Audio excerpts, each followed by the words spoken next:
नमस्कार दोस्तों, स्वागत है आपका हमारे चैनल यूट्यूब से पर। आज के इस वीडियो लेक्चर में हम लोग कवर करेंगे साइंस एंड टेक्नोलॉजी सेक्शन के 237 प्रश्नों को, जो आपके पिनेकल द्वारा प्रकाशित बुक रेलवे की जनरल स्टडीज़ की बुक में दिए हुए हैं। वीडियो स्टार्ट करने से पहले मैं आपको इंट्रोड्यूस करा दूं। यह आपके पिनेकल द्वारा प्रकाशित book railway general studies 7100+ TCS MCQs वाली बुक है। और ये बुक आपके रेलवे के जितने भी एग्जाम्स सितंबर 2023 तक मतलब कि हुए हैं, उन सभी के क्वेश्चंस को मतलब कवर करती है। और ये अब तक का लेटेस्ट एडिशन, सेकेंड एडिशन है। तो आप लोग इस बुक को परचेज करके अपनी तैयारी को और बेहतर बना सकते हैं। तो चलिए शुरू करते हैं हम लोग आज के अपने इस वीडियो लेक्चर को। तो आपका पहला जो टॉपिक है वो है मिसाइल्स। तो मिसाइल से आपका पहला प्रश्न क्या है यहाँ पर कि what is the name of the indigenously developed high speed expendable aerial target system which was successfully flight tested by DRDO in December 2021। स्वदेशी रूप से विकसित high speed expendable aerial target system का नाम क्या है, जिसका दिसंबर 2021 में रक्षा अनुसंधान और विकास संगठन द्वारा सफलतापूर्वक परीक्षण किया गया था।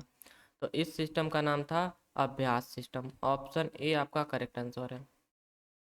अगला प्रश्न क्या है कि which of the following is the third generation fire and forget anti tank guided missile that was successfully flight tested by DRDO in July 2021। निम्न में से कौन सी वह तीसरी पीढ़ी की दागो और भूल जाओ एंटी गाइडेड टैंक मिसाइल है, जिसका जुलाई 2021 में डीआरडीओ द्वारा सफल परीक्षण किया गया था? तो यह मिसाइल था आपका यम पैट जीएम। ऑप्शन सी आपका करेक्ट आंसर है, एम पैट जीएम। अगला प्रश्न क्या है कि which of the following is the multi barrel rocket system developed by DRDO. तो मल्टी बैरल रॉकेट सिस्टम आपका डेवलप्ड है डीआरडीओ द्वारा। निम्नलिखित में से कौन सा डीआरडीओ द्वारा विकसित एक मल्टी बैरल रॉकेट प्रणाली है? तो यह है आपका पिनाका। ऑप्शन बी आपका करेक्ट आंसर है। अगला प्रश्न है कि which of the following is a supersonic cruise missile. निम्नलिखित में से कौन एक सुपरसोनिक क्रूज मिसाइल है? तो इसका सही उत्तर होगा आपका ब्रह्मोस। ऑप्शन डी आपका करेक्ट आंसर है। ब्रह्मोस एक सुपरसोनिक क्रूज मिसाइल है। अगला प्रश्न है कि which of the following nation develops the eco friendly rocket Angara. निम्नलिखित में से किस देश ने पर्यावरण के अनुकूल रॉकेट अंगारा विकसित किया है? यह देश है आपका रसिया। ऑप्शन ए आपका करेक्ट आंसर है। अगला प्रश्न है कि which was the first vehicle to soft land safely on the surface of moon.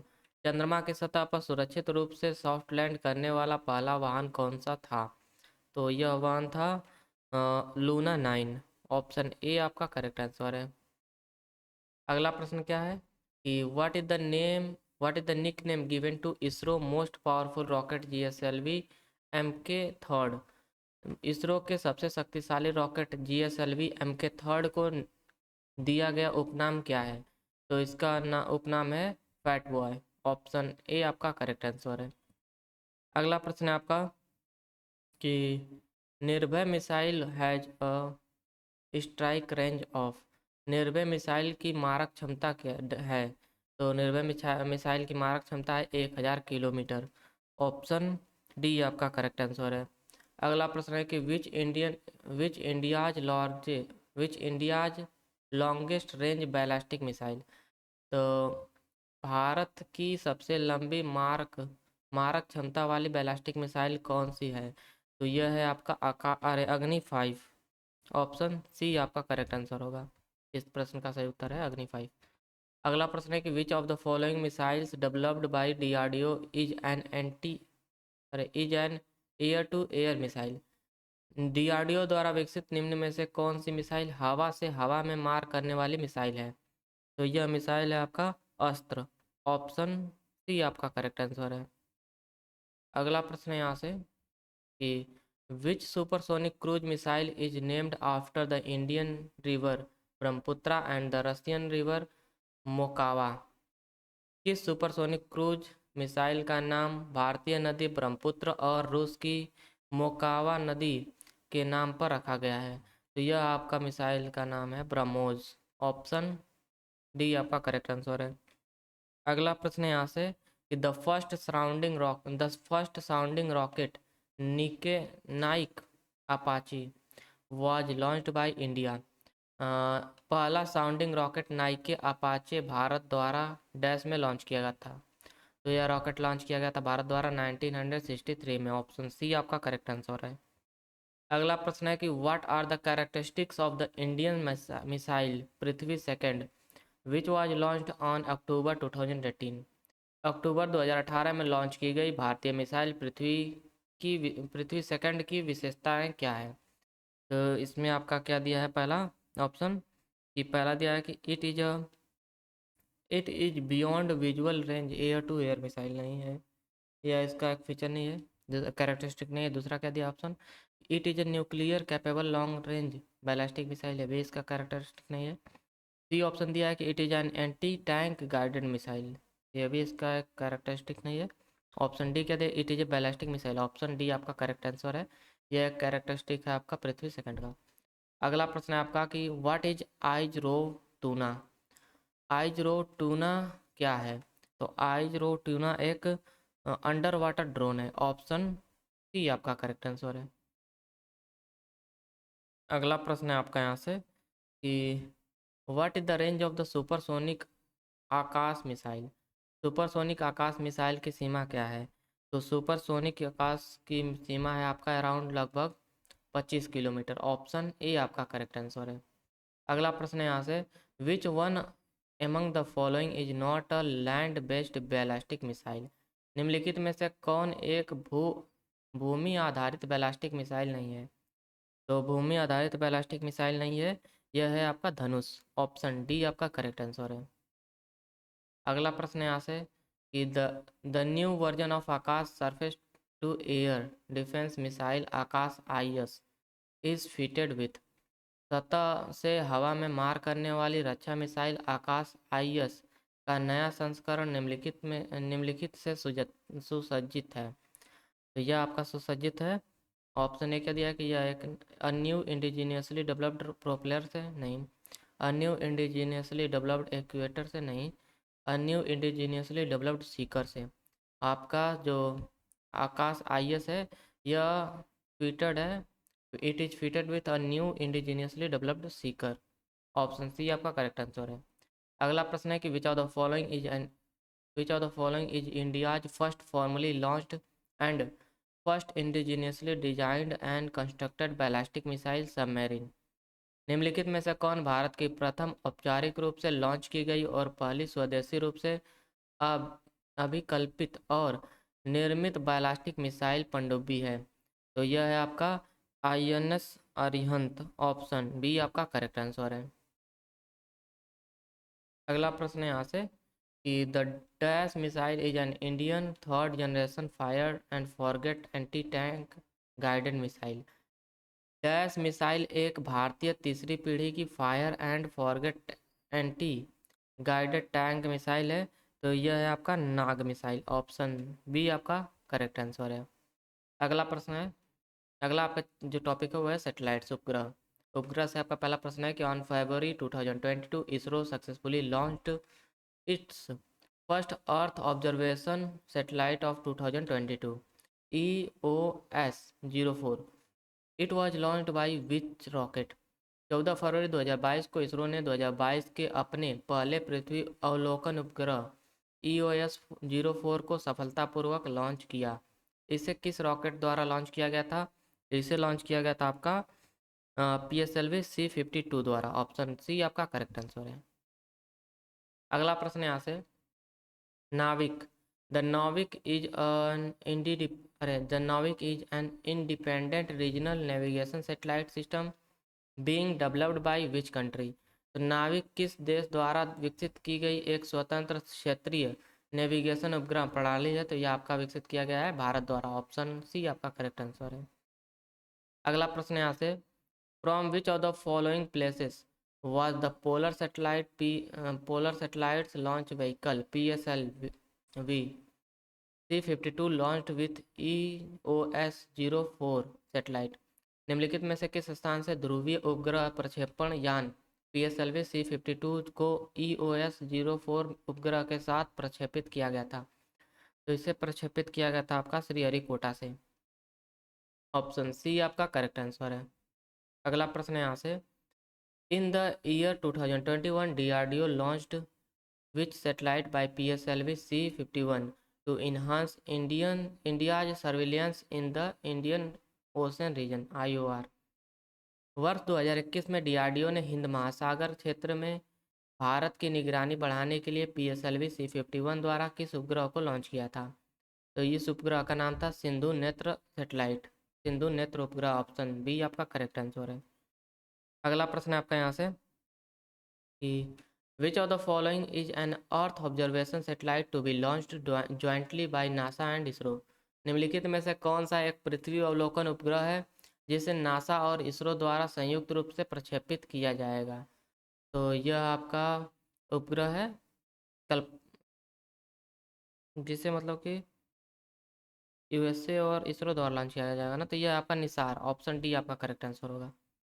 अगला प्रश्न यहाँ से कि which country satellite was carried into space bye the Indian polar satellite launch vehicle PSLV C-51 इन फरवरी 2021?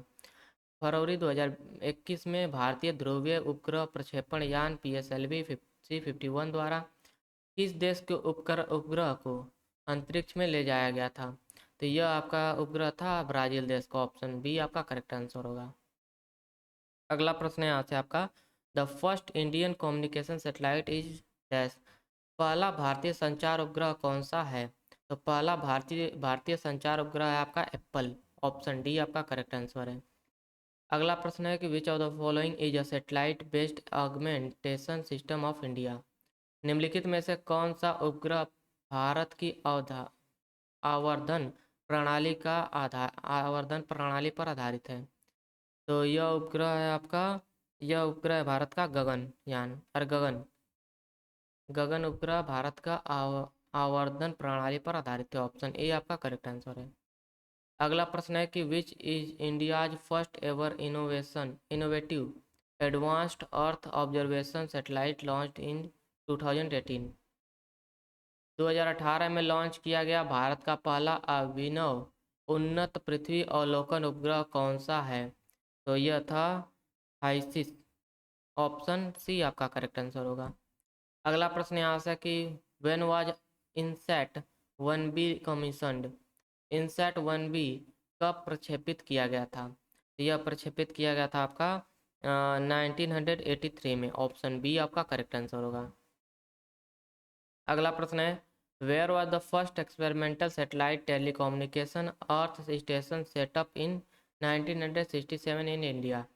1967 में भारत में पहला प्रायोगिक उपग्रह दूरसंचार पृथ्वी स्टेशन कहाँ स्थापित किया गया था?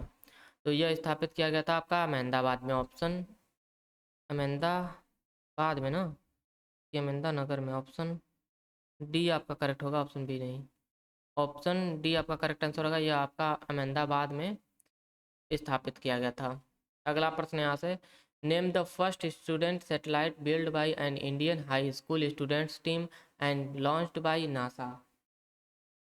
भारतीय स्कूली छात्रों की टीम द्वारा निर्मित और नासा द्वारा लॉन्च किए गए पहले छात्र उपग्रह का नाम बताइए। तो इस उपग्रह का नाम था क्लामसैट। ऑप्शन सी आपका करेक्ट आंसर होगा। अगला प्रश्न है आपका, the nano satellite designed and developed by the Indian institute of technology Kanpur for the purpose to provide data for agriculture and disaster monitoring was named as? कृषि और आपदा निगरानी के लिए डेटा प्रदान करने के उद्देश्य से भारतीय प्रौद्योगिकी संस्थान कानपुर द्वारा डिजाइन और विकसित किए गए नैनो सैटेलाइट का नाम क्या था? तो इस सैटेलाइट का नाम था आपका जुगनू। ऑप्शन बी आपका करेक्ट आंसर है। अगला प्रश्न है आपका यहाँ से, which of the following satellite is India's first dedicated multi wavelength space और ऑब्जर्वेटरी? निम्नलिखित में से कौन सा उपग्रह भारत का पहला समर्पित बहुत तरंग दैर्घ्य अंतरिक्ष वेधशाला है? तो यह आपका है एस्ट्रोसैट सैटेलाइट। एस्ट्रोसैट भारत का पहला समर्पित बहु बहुतरंगदैर्घ्य अंतरिक्ष वेधशाला है। अगला आपका प्रश्न क्या है कि among the following which satellite facility is equipped with the state of the art data acquisition system that receives data from various satellite. निम्नलिखित में से कौन सी उपग्रह सुविधा अत्याधुनिक डेटा अधिग्रहण प्रणाली से सुसज्जित है जो विभिन्न उपग्रहों से डेटा प्राप्त करती है? तो यह है इमेजियोस। इमेजियोस ऑप्शन डी आपका करेक्ट आंसर होगा। इमेजियोस उपग्रह सुविधा अत्याधुनिक डेटा अधिग्रहण प्रणाली से सुसज्जित है जो विभिन्न उपग्रहों से डेटा प्राप्त करती है। अगला प्रश्न है आपका यहाँ से, विच one of the following is not launched vehicle technology. निम्नलिखित में से कौन एक प्रक्षेपण यान प्रौद्योगिकी नहीं है? तो यह है आपका MSLV।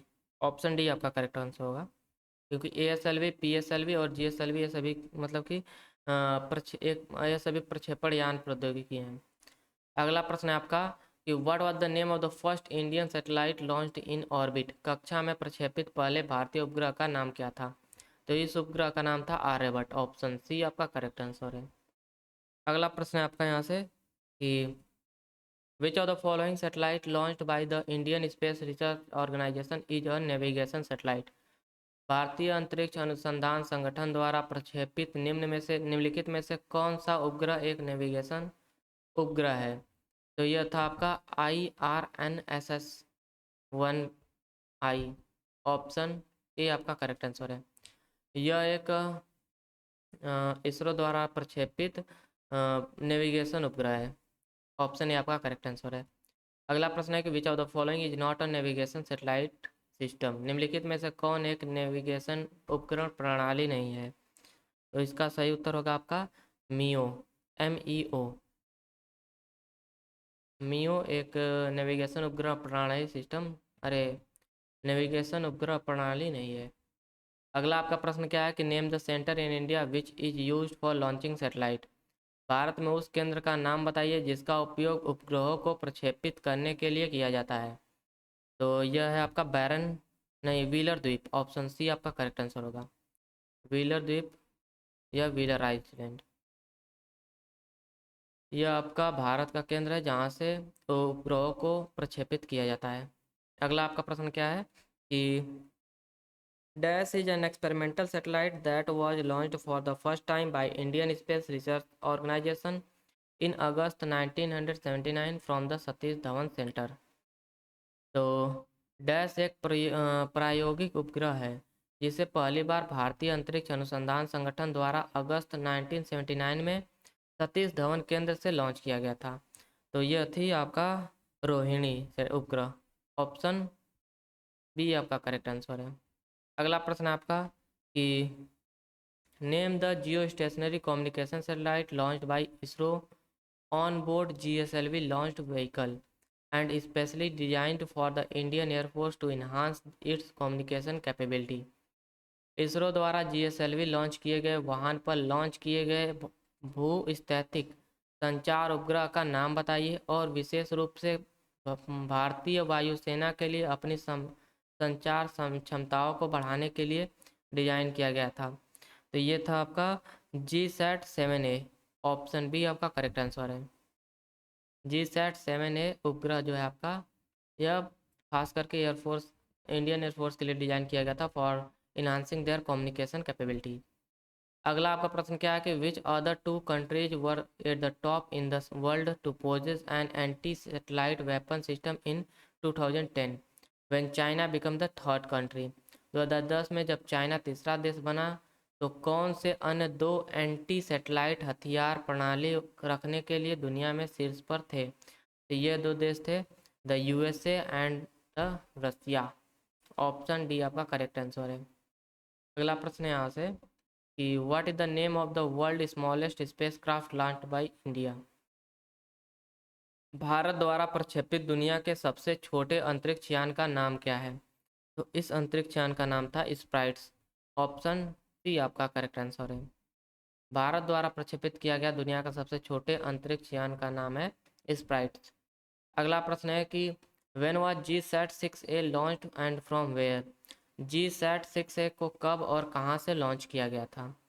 तो GSAT-6A को लॉन्च किया गया था आपका सतीश धवन स्पेस सेंटर से। इसे लॉन्च किया गया था आपका 29 मार्च 2018 from Satish Dhawan space centre Sriharikota से आपका लॉन्च किया गया था GSAT-6 से सेटेलाइट। अगला प्रश्न है आपका dash satellite GSAT-12 was launched bye PSLV C-17 from Sriharikota. PSLV C-17 द्वारा श्रीहरिकोटा से एक डैश उपग्रह GSAT-12 लॉन्च किया गया था। तो यह आपका एक कम्युनिकेशन सेटेलाइट था, संचार उपग्रह था, जिसे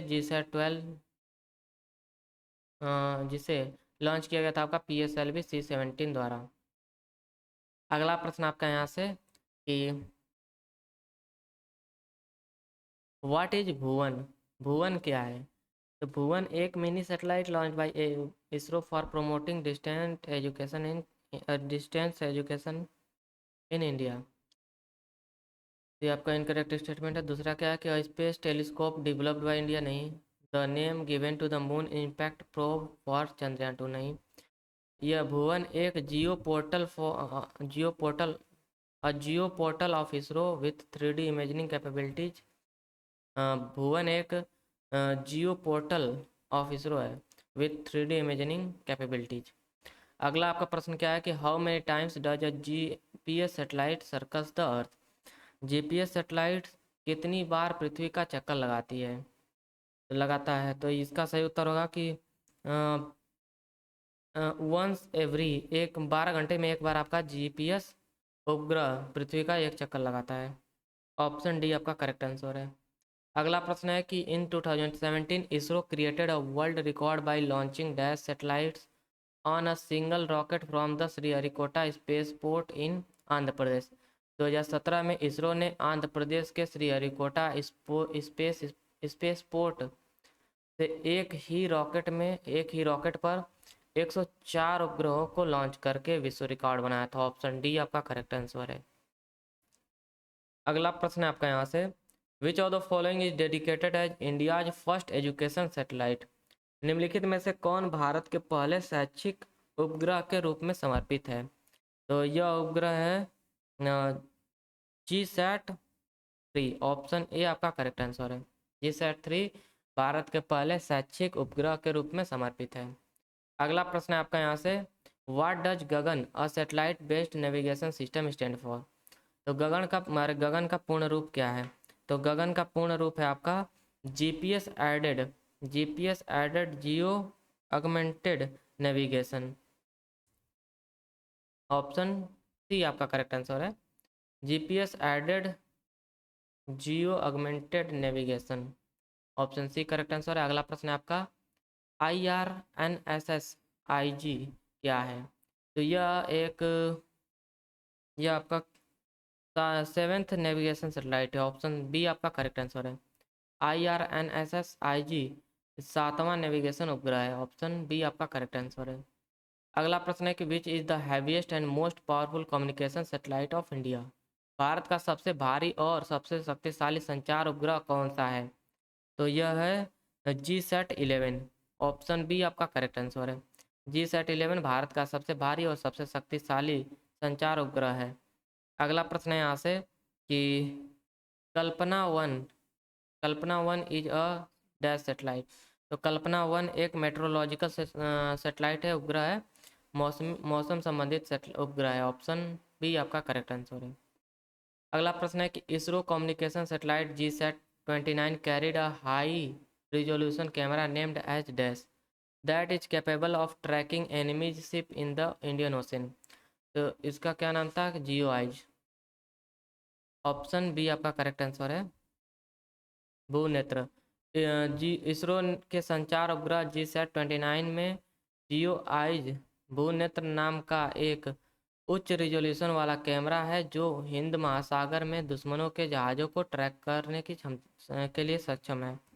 ऑप्शन बी आपका करेक्ट आंसर है इस प्रश्न का। अगला प्रश्न है कि which of the following countries assisted India to launch its first artificial satellite in 75। निम्नलिखित में से किस देश ने 1975 में अपना पहला कृत्रिम उपग्रह प्रक्षेपण करने के लिए भारत की सहायता की थी? तो यह देश था जिसने भारत की सहायता की थी, यह था आपका सोवियत यूनियन। ऑप्शन ए आपका करेक्ट आंसर है। अगला प्रश्न है कि India's first indigenous satellite launched vehicle is. Bharat का पहला स्वदेशी उपग्रह प्रक्षेपण यान डैश है। तो भारत का पहला स्वदेशी उपग्रह प्रक्षेपण यान है SLV-3। ऑप्शन सी आपका करेक्ट आंसर होगा, SLV-3 भारत का पहला स्वदेशी उपग्रह प्रक्षेपण यान है। अगला प्रश्न है कि which Indian satellite gather data from oceanography, coastal and atmospheric application. कौन सा भारतीय उपग्रह समुद्र विज्ञान, तटीय और वायुमंडलीय अनुप्रयोगों के लिए डेटा एकत्र करता है? तो यह सैटेलाइट या उपग्रह है आपका IRS-P4। ऑप्शन सी आपका करेक्ट आंसर है। IRS-P4 भारतीय उपग्रह समुद्र विज्ञान, तटीय और वायुमंडलीय अनुप्रयोगों के लिए डेटा एकत्र करता है। अगला प्रश्न है कि which Indian communication satellite failed to reach orbit after the rocket third stage malfunctioned. Rocket के तीसरे चरण में खराबी के बाद कौन सा भारतीय संचार उपग्रह कक्ष में पहुंचने में विफल रहा था? तो यह आपका उपग्रह था, और ऑप्शन बी आपका करेक्ट आंसर होगा, GSAT-4। GSAT-4 तीसरे चरण में खराबी, रॉकेट के तीसरे चरण में खराबी के बाद अ, भारत संचार उपग्रह कक्ष में भारतीय संचार उपग्रह कक्ष में पहुंचने में विफल रहा था। GSAT-4 ऑप्शन बी आपका करेक्ट आंसर है। अगला प्रश्न आपका यहाँ से कि which country has launch the world first communication which country has launched the world first quantum satellite to establish hack proof communication. किस देश ने हैक प्रूफ संचार स्थापित करने के लिए दुनिया का प्रथम क्वांटम उपग्रह लॉन्च किया है? तो यह देश है आपका चाइना। ऑप्शन डी आपका करेक्ट आंसर होगा। अगला प्रश्न है यहाँ से कि which of the following is incorrect in respect of a Jio stationery satellite. भू स्थिर उपग्रहों के संबंध में निम्नलिखित में से कौन सा कथन गलत है?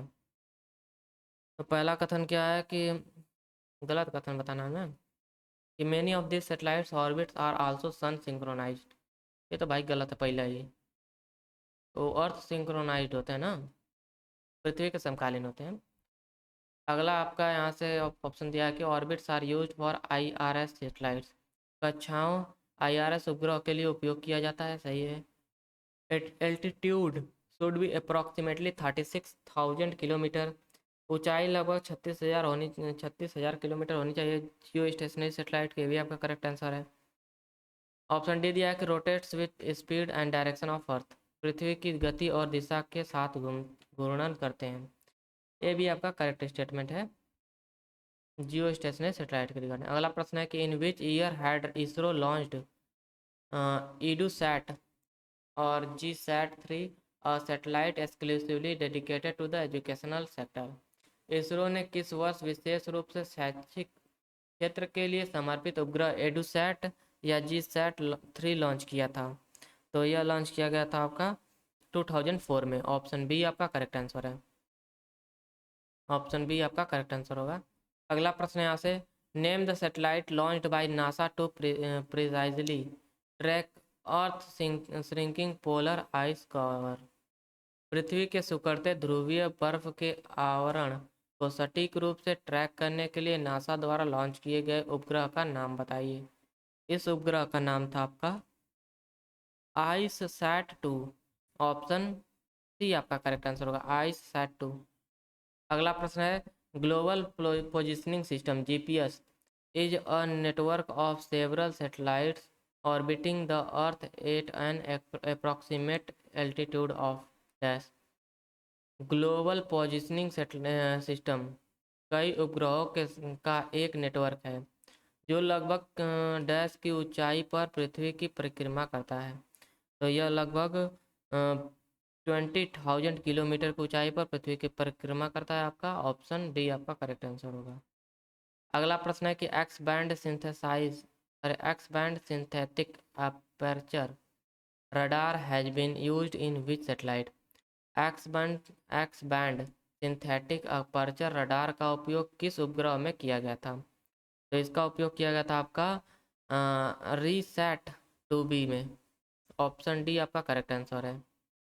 अगला प्रश्न है, India's first satellite that was completely designed and fabricated in India on 19 April 1975 it was launched by a Russian space launch vehicle name Cosmos 3M from the site of Kapustin Yar. Bharat का प्रथम उपग्रह dash पूरी तरह से भारत में design और निर्मित किया गया था। 19 अप्रैल 1975 को इसे कापुस्टिन कापुस्टिन यार साइट से कॉस्मोस 3M नाम के एक रूसी अंतरिक्ष प्रक्षेपण यान द्वारा लॉन्च किया गया था। तो यह आपका भारत का प्रथम उपग्रह आर्यभट्ट आपका लॉन्च किया गया था कॉस्मोस M3 उपग्रह द्वारा। अरे कॉस्मोस M3 प्रक्षेपण यान द्वारा आपका लॉन्च किया गया था आर्यभट्ट उपग्रह। अगला प्रश्न है आपका कि which of the following statement is not true about the Indian national satellite system? I N SAT INSAT के बारे में आपका कौन सा कथन सही नहीं है? तो पहला आपका कथन दिया है कि दे वर इनिशिएटेड इन 1979।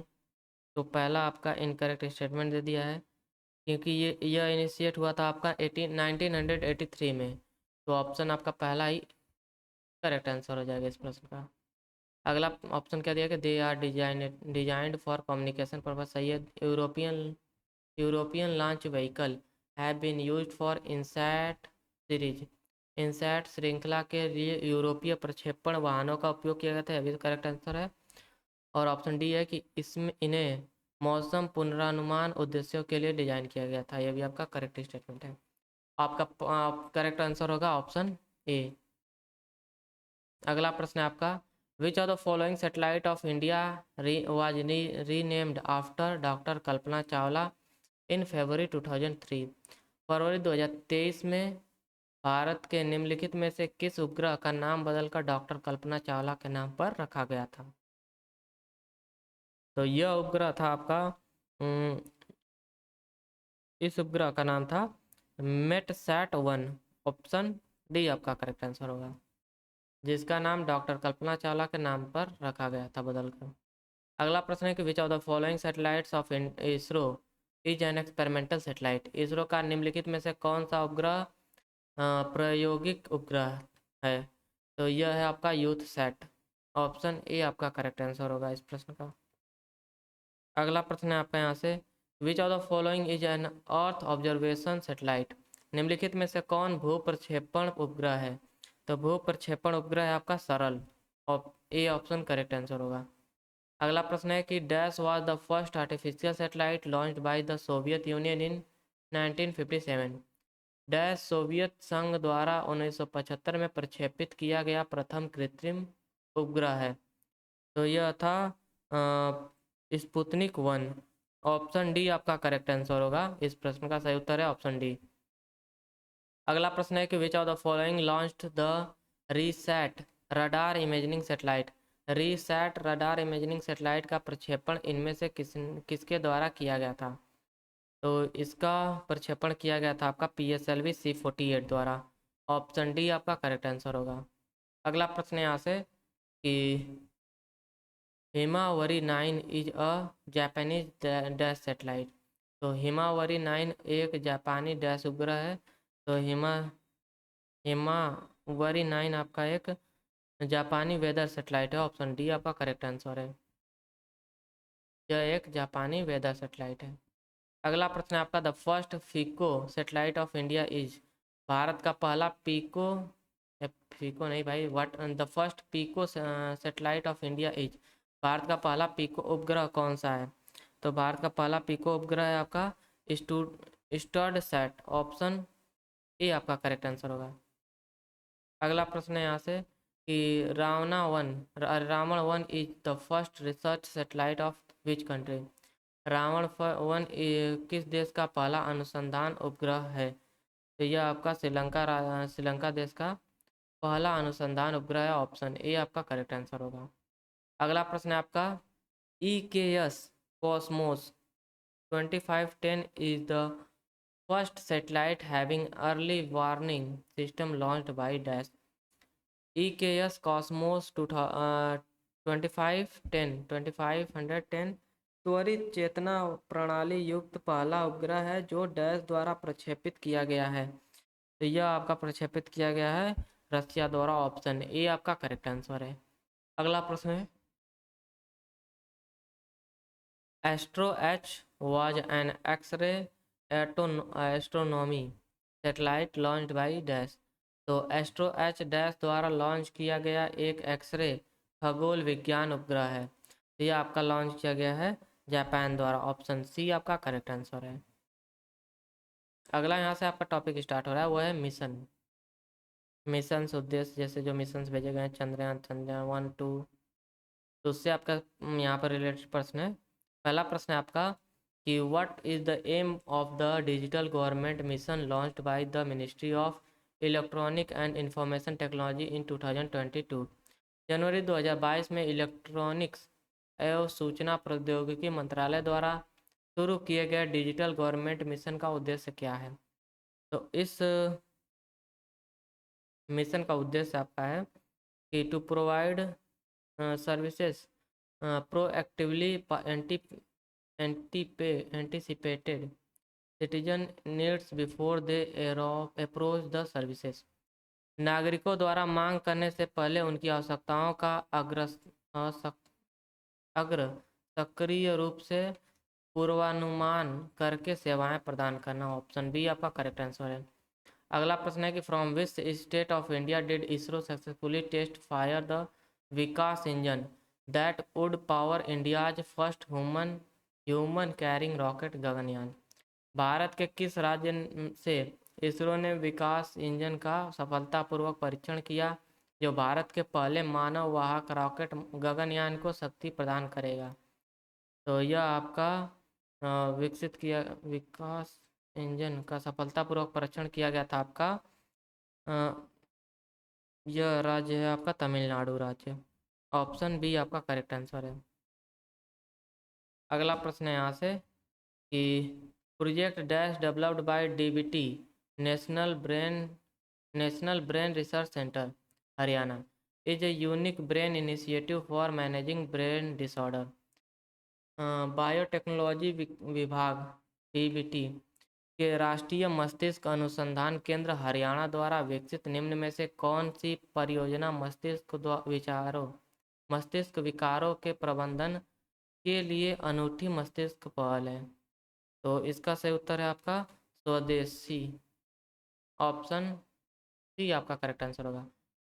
बायोटेक्नोलॉजी विकास के राष्ट्रीय मस्तिष्क अनुसंधान केंद्र हरियाणा द्वारा विकसित स्वदेशी परियोजना मस्तिष्क विकारों के प्रबंधन के लिए एक अनूठी मस्तिष्क पहल है। ऑप्शन सी आपका करेक्ट आंसर है। अगला प्रश्न है आपका कि which of the following goal does NASA hope to achieve by launching the helio swarm research mission. Helio swarm अनुसंधान मिशन शुरू करके नासा निम्नलिखित में से कौन सा लक्ष्य प्राप्त करना चाहता है? तो नासा आपका प्राप्त करना चाहता है वह लक्ष्य है कि for improving the understanding of the dynamic of the sun. सूरज की गतिकी के बारे में जानकारी में वृद्धि करने के लिए आपका हेलियो स्वार्म अनुसंधान मिशन शुरू किया गया था बाय नासा। अगला प्रश्न है कि which space agency launched a first of its kind mission named dart. किस अंतरिक्ष एजेंसी ने डार्ट नामक अपनी तरह का पहला मिशन शुरू किया है? तो यह आपका अंतरिक्ष एजेंसी है नासा। ऑप्शन सी आपका करेक्ट आंसर होगा। अगला प्रश्न है यहाँ से कि in which year did ISRO launch the Mars orbiter mission. ISRO ने किस वर्ष मार्स ऑर्बिटर मिशन मंगलयान प्रक्षेपित किया था? तो इसरो ने मंगल मिशन आपका प्रक्षेपित किया था 2013 में। ऑप्शन ए आपका करेक्ट आंसर होगा। अगला प्रश्न है यहाँ से कि which launch vehicle was use to launch Chandrayaan 2। Chandrayaan 2 को प्रक्षेपित करने के लिए किस प्रक्षेपण यान का प्रयोग किया गया था। यह प्रक्षेपण यान था GSLV M3M1। ऑप्शन डी आपका करेक्ट आंसर है। अगला प्रश्न है यहाँ से कि India scientific mission to observe and study the solar corona is called dash. सौर प्रभामंडल का निरीक्षण और अध्ययन करने के लिए भारत के वैज्ञानिक मिशन को डैश कहा जाता है। इसे कहा जाता है आपका Aditya L1 mission. Option C आपका करेक्ट आंसर है। अगला प्रश्न है यहाँ से कि when was India's 100th space mission launched. Bharat का 100वां अंतर्राष्ट्रीय मिशन कब शुरू किया गया था। तो भारत का 100वां अंतर्राष्ट्रीय मिशन आपका शुरू किया गया था ऑन 9 सितंबर 2012। ऑप्शन ए आपका करेक्ट आंसर होगा। अगला प्रश्न है यहाँ से कि ISRO launch the Chandrayaan first space craft in dash. It was uniquely equipped to confirm the presence of soil ice on the moon. ISRO ने डैश में चंद्रयान फर्स्ट अंतरिक्ष यान लॉन्च किया। यह चंद्रमा पर ठोस बर्फ की उत्पत्ति की पुष्टि करने के लिए विशिष्ट रूप से सुसज्जित था। तो यह आपका लॉन्च किया गया था इसरो द्वारा इन 2008 में। चंद्रयान फर्स्ट आपका अंतरिक्ष यान लॉन्च किया गया था। अगला आपका प्रश्न है कि ISRO launched India's first lunar probe mission in October 2008। Who was the chairman of ISRO at that time. ISRO ने अक्टूबर 2008 में भारत का पहला चंद्र जांच मिशन शुरू किया। उस समय इसरो के अध्यक्ष कौन थे। तो उस समय इसरो के अध्यक्ष थे G Madhavan Nair. Option C आपका करेक्ट आंसर होगा। अगला प्रश्न है यहाँ से कि lender of Chandrayaan 2 was named after the scientist. Chandrayaan 2 के लैंडर का नाम किस वैज्ञानिक के नाम पर रखा गया था। तो यह वैज्ञानिक का नाम है आपका यह रखा गया था आपका विक्रम साराभाई के नाम पर। ऑप्शन डी आपका करेक्ट आंसर है। अगला प्रश्न है यहाँ से कि in which year did the government of India approved ISRO proposal for the first time moon mission Chandrayaan 1। तो इसे अप्रूव किया था भारतीय गवर्नमेंट ने आपका 2007 में, नहीं 2003 में ना, 7 में कहा। ऑप्शन ए आपका करेक्ट आंसर होगा। 2003 में आपका इस प्रस्ताव को मंजूरी दी गई थी फॉर चंद्रयान 2 और चंद्रयान 1। अगला प्रश्न है कि the mission on nano science and technology was launched in dash. Nano विज्ञान और प्रौद्योगिकी पर मिशन डैश में शुरू किया गया था। यह मिशन शुरू किया गया था आपका 2007 में। ऑप्शन बी आपका करेक्ट आंसर होगा। अगला प्रश्न है यहाँ से कि mission Shakti is related to dash. Mission Shakti का संबंध किससे है। तो मिशन शक्ति का संबंध है आपका मिशन शक्ति, इसका संबंध है आपका कि missile India's first test of an anti satellite weapon से। ऑप्शन ए आपका करेक्ट आंसर है। भारत का एंटी सैटेलाइट हथियार का पहला परीक्षण था मिशन शक्ति। अगला प्रश्न है यहाँ से आपका कि Chandrayaan first was launched using dash. Chandrayaan first को डैश का उपयोग करके लॉन्च किया गया था। तो इससे आपका उपयोग किया गया था PSLV C11 का उपयोग करके इसे लॉन्च किया गया था। ऑप्शन सी आपका करेक्ट आंसर होगा। अगला प्रश्न है कि what is the electric power generation capability of Chandrayaan 2 rover Pragyan. Chandrayaan 2 के रोवर प्रज्ञान की विद्युत उत्पादकता क्षमता क्या है। तो इसकी विद्युत उत्पादकता क्षमता है आपका 50 वाट। ऑप्शन सी आपका करेक्ट आंसर होगा। अगला प्रश्न है आपका कि India's first mission to the moon Chandrayaan first ended on dash date due to loss of communication with the spacecraft. चंद्रमा के लिए भारत का पहला मिशन चंद्रयान फर्स्ट अंतरिक्ष यान के साथ संचार के टूटने के कारण डैश को समर्पित हो गया। यह आपका समर्पित हो गया एस्ट्रोसैट, नहीं यह आपका समर्पित हुआ था ऑन 29 अगस्त 2009। ऑप्शन डी आपका करेक्ट आंसर है। हमसे डेट पूछा है ना इस प्रश्न में, तो ऑप्शन डी आपका करेक्ट आंसर है।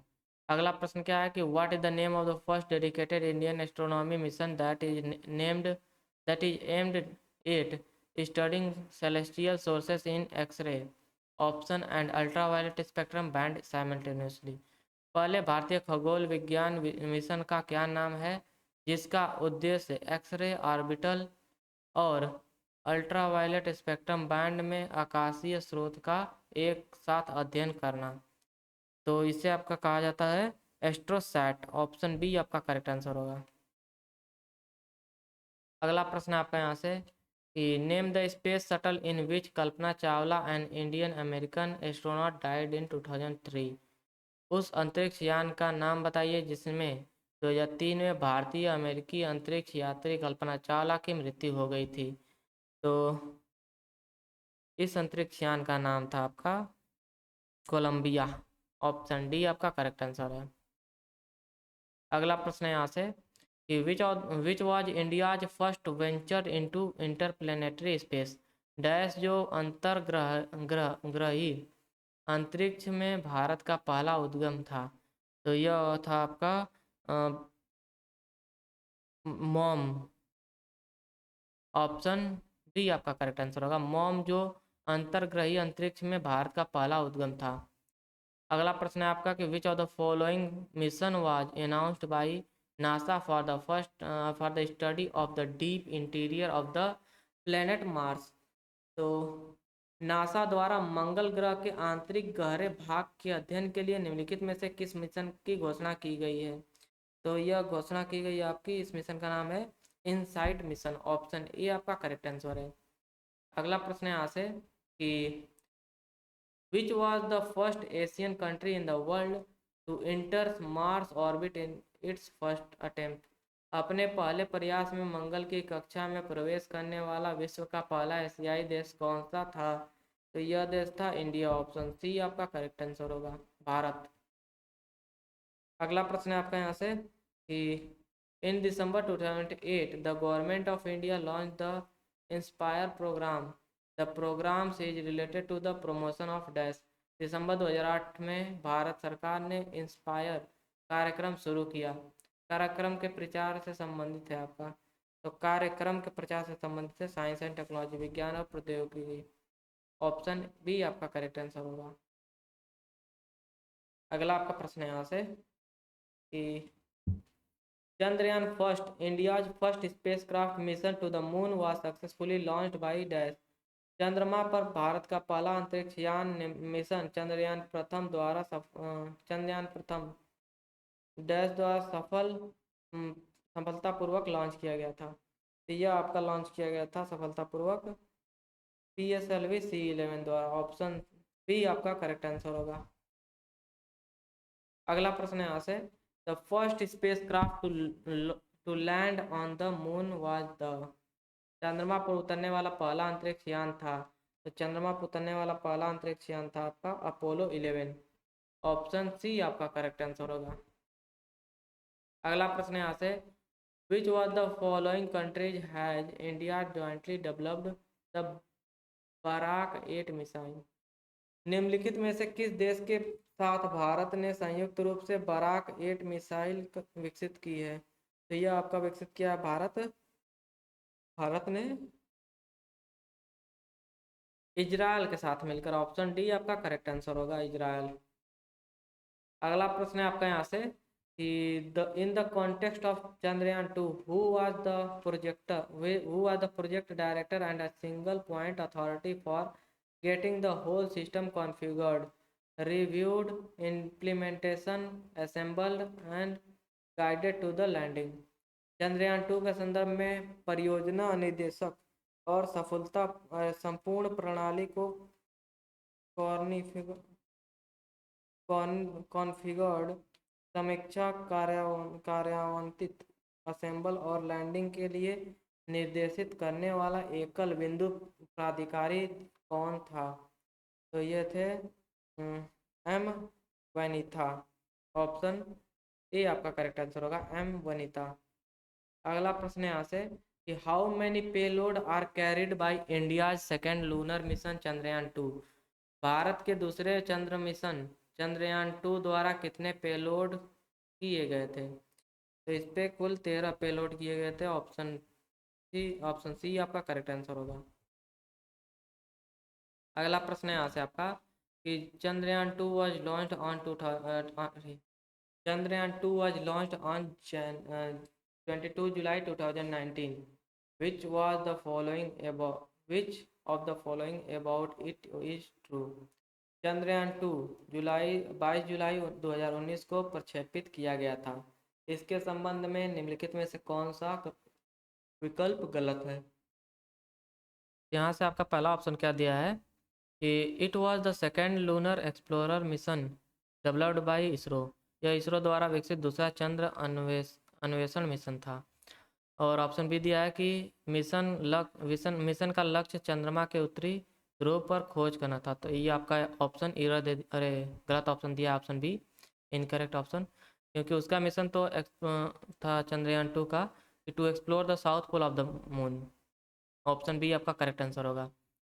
और बाकी आपके जो है यहाँ पर दिए कि it was launch from the Satish Dhawan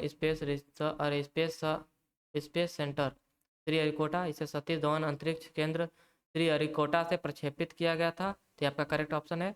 और डी आपका करेक्ट ऑप्शन हो जाएगा कि it brought together an orbiter lander and rover. ये भी आपका करेक्ट ऑप्शन है। अगला आपका प्रश्न क्या है यहाँ से कि who was the chairman of ISRO Indian space research organisation during the Chandrayaan 2 mission. तो चंद्रयान 2 मिशन के दौरान इसरो के अध्यक्ष कौन थे? तो उस समय इसरो के अध्यक्ष थे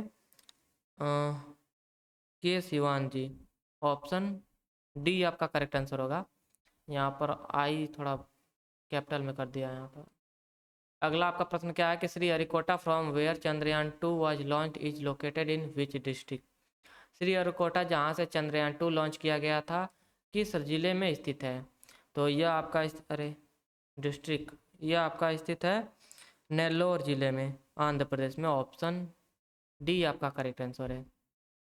अगला प्रश्न यहाँ से कि when was Mangalyaan which was launched by Indian space research organisation successfully placed into the orbit of Mars. भारतीय अंतरिक्ष अनुसंधान संगठन इसरो द्वारा प्रक्षेपित मंगलयान डैश को सफलतापूर्वक मंगल की कक्षा में कब स्थापित किया गया था?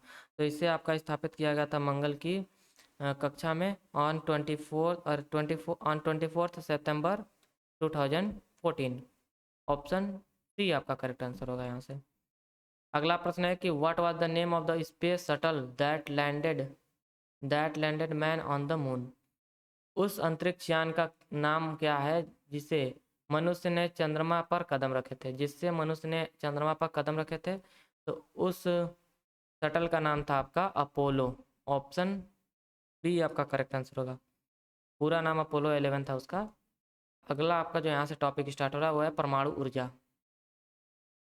परमाणु ऊर्जा से आपका पहला प्रश्न है यहाँ से India's first atomic power station was commissioned in dash. Bharat का पहला परमाणु ऊर्जा स्टेशन कब शुरू किया गया था? तो भारत का पहला परमाणु स्टेशन आपका शुरू किया गया था इन 1969 में। ऑप्शन बी आपका करेक्ट आंसर हो जाएगा। यह आपका India first atomic power station start किया गया था तारापुर में। अगला आपका प्रश्न यहाँ से कि which is India's newest nuclear power plant. Bharat का नवीनतम परमाणु ऊर्जा संयंत्र कौन सा है? तो भारत का नवीनतम परमाणु ऊर्जा संयंत्र है आपका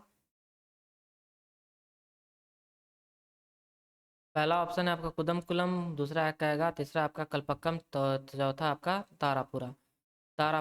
तो ऑप्शन ए आपका करेक्ट आंसर होगा। भारत का नवीनतम परमाणु ऊर्जा संयंत्र है आपका कुडनकुलम में। ऑप्शन ए आपका करेक्ट आंसर होगा। अगला प्रश्न है आपका कि where was the first nuclear power plant set up in India. Bharat में पहला परमाणु ऊर्जा संयंत्र कहाँ स्थापित किया गया था? तो यह आपका स्थापित किया गया था तारापुर में। ऑप्शन सी आपका करेक्ट आंसर होगा इन 1969 में। अगला प्रश्न है आपका यहाँ से कि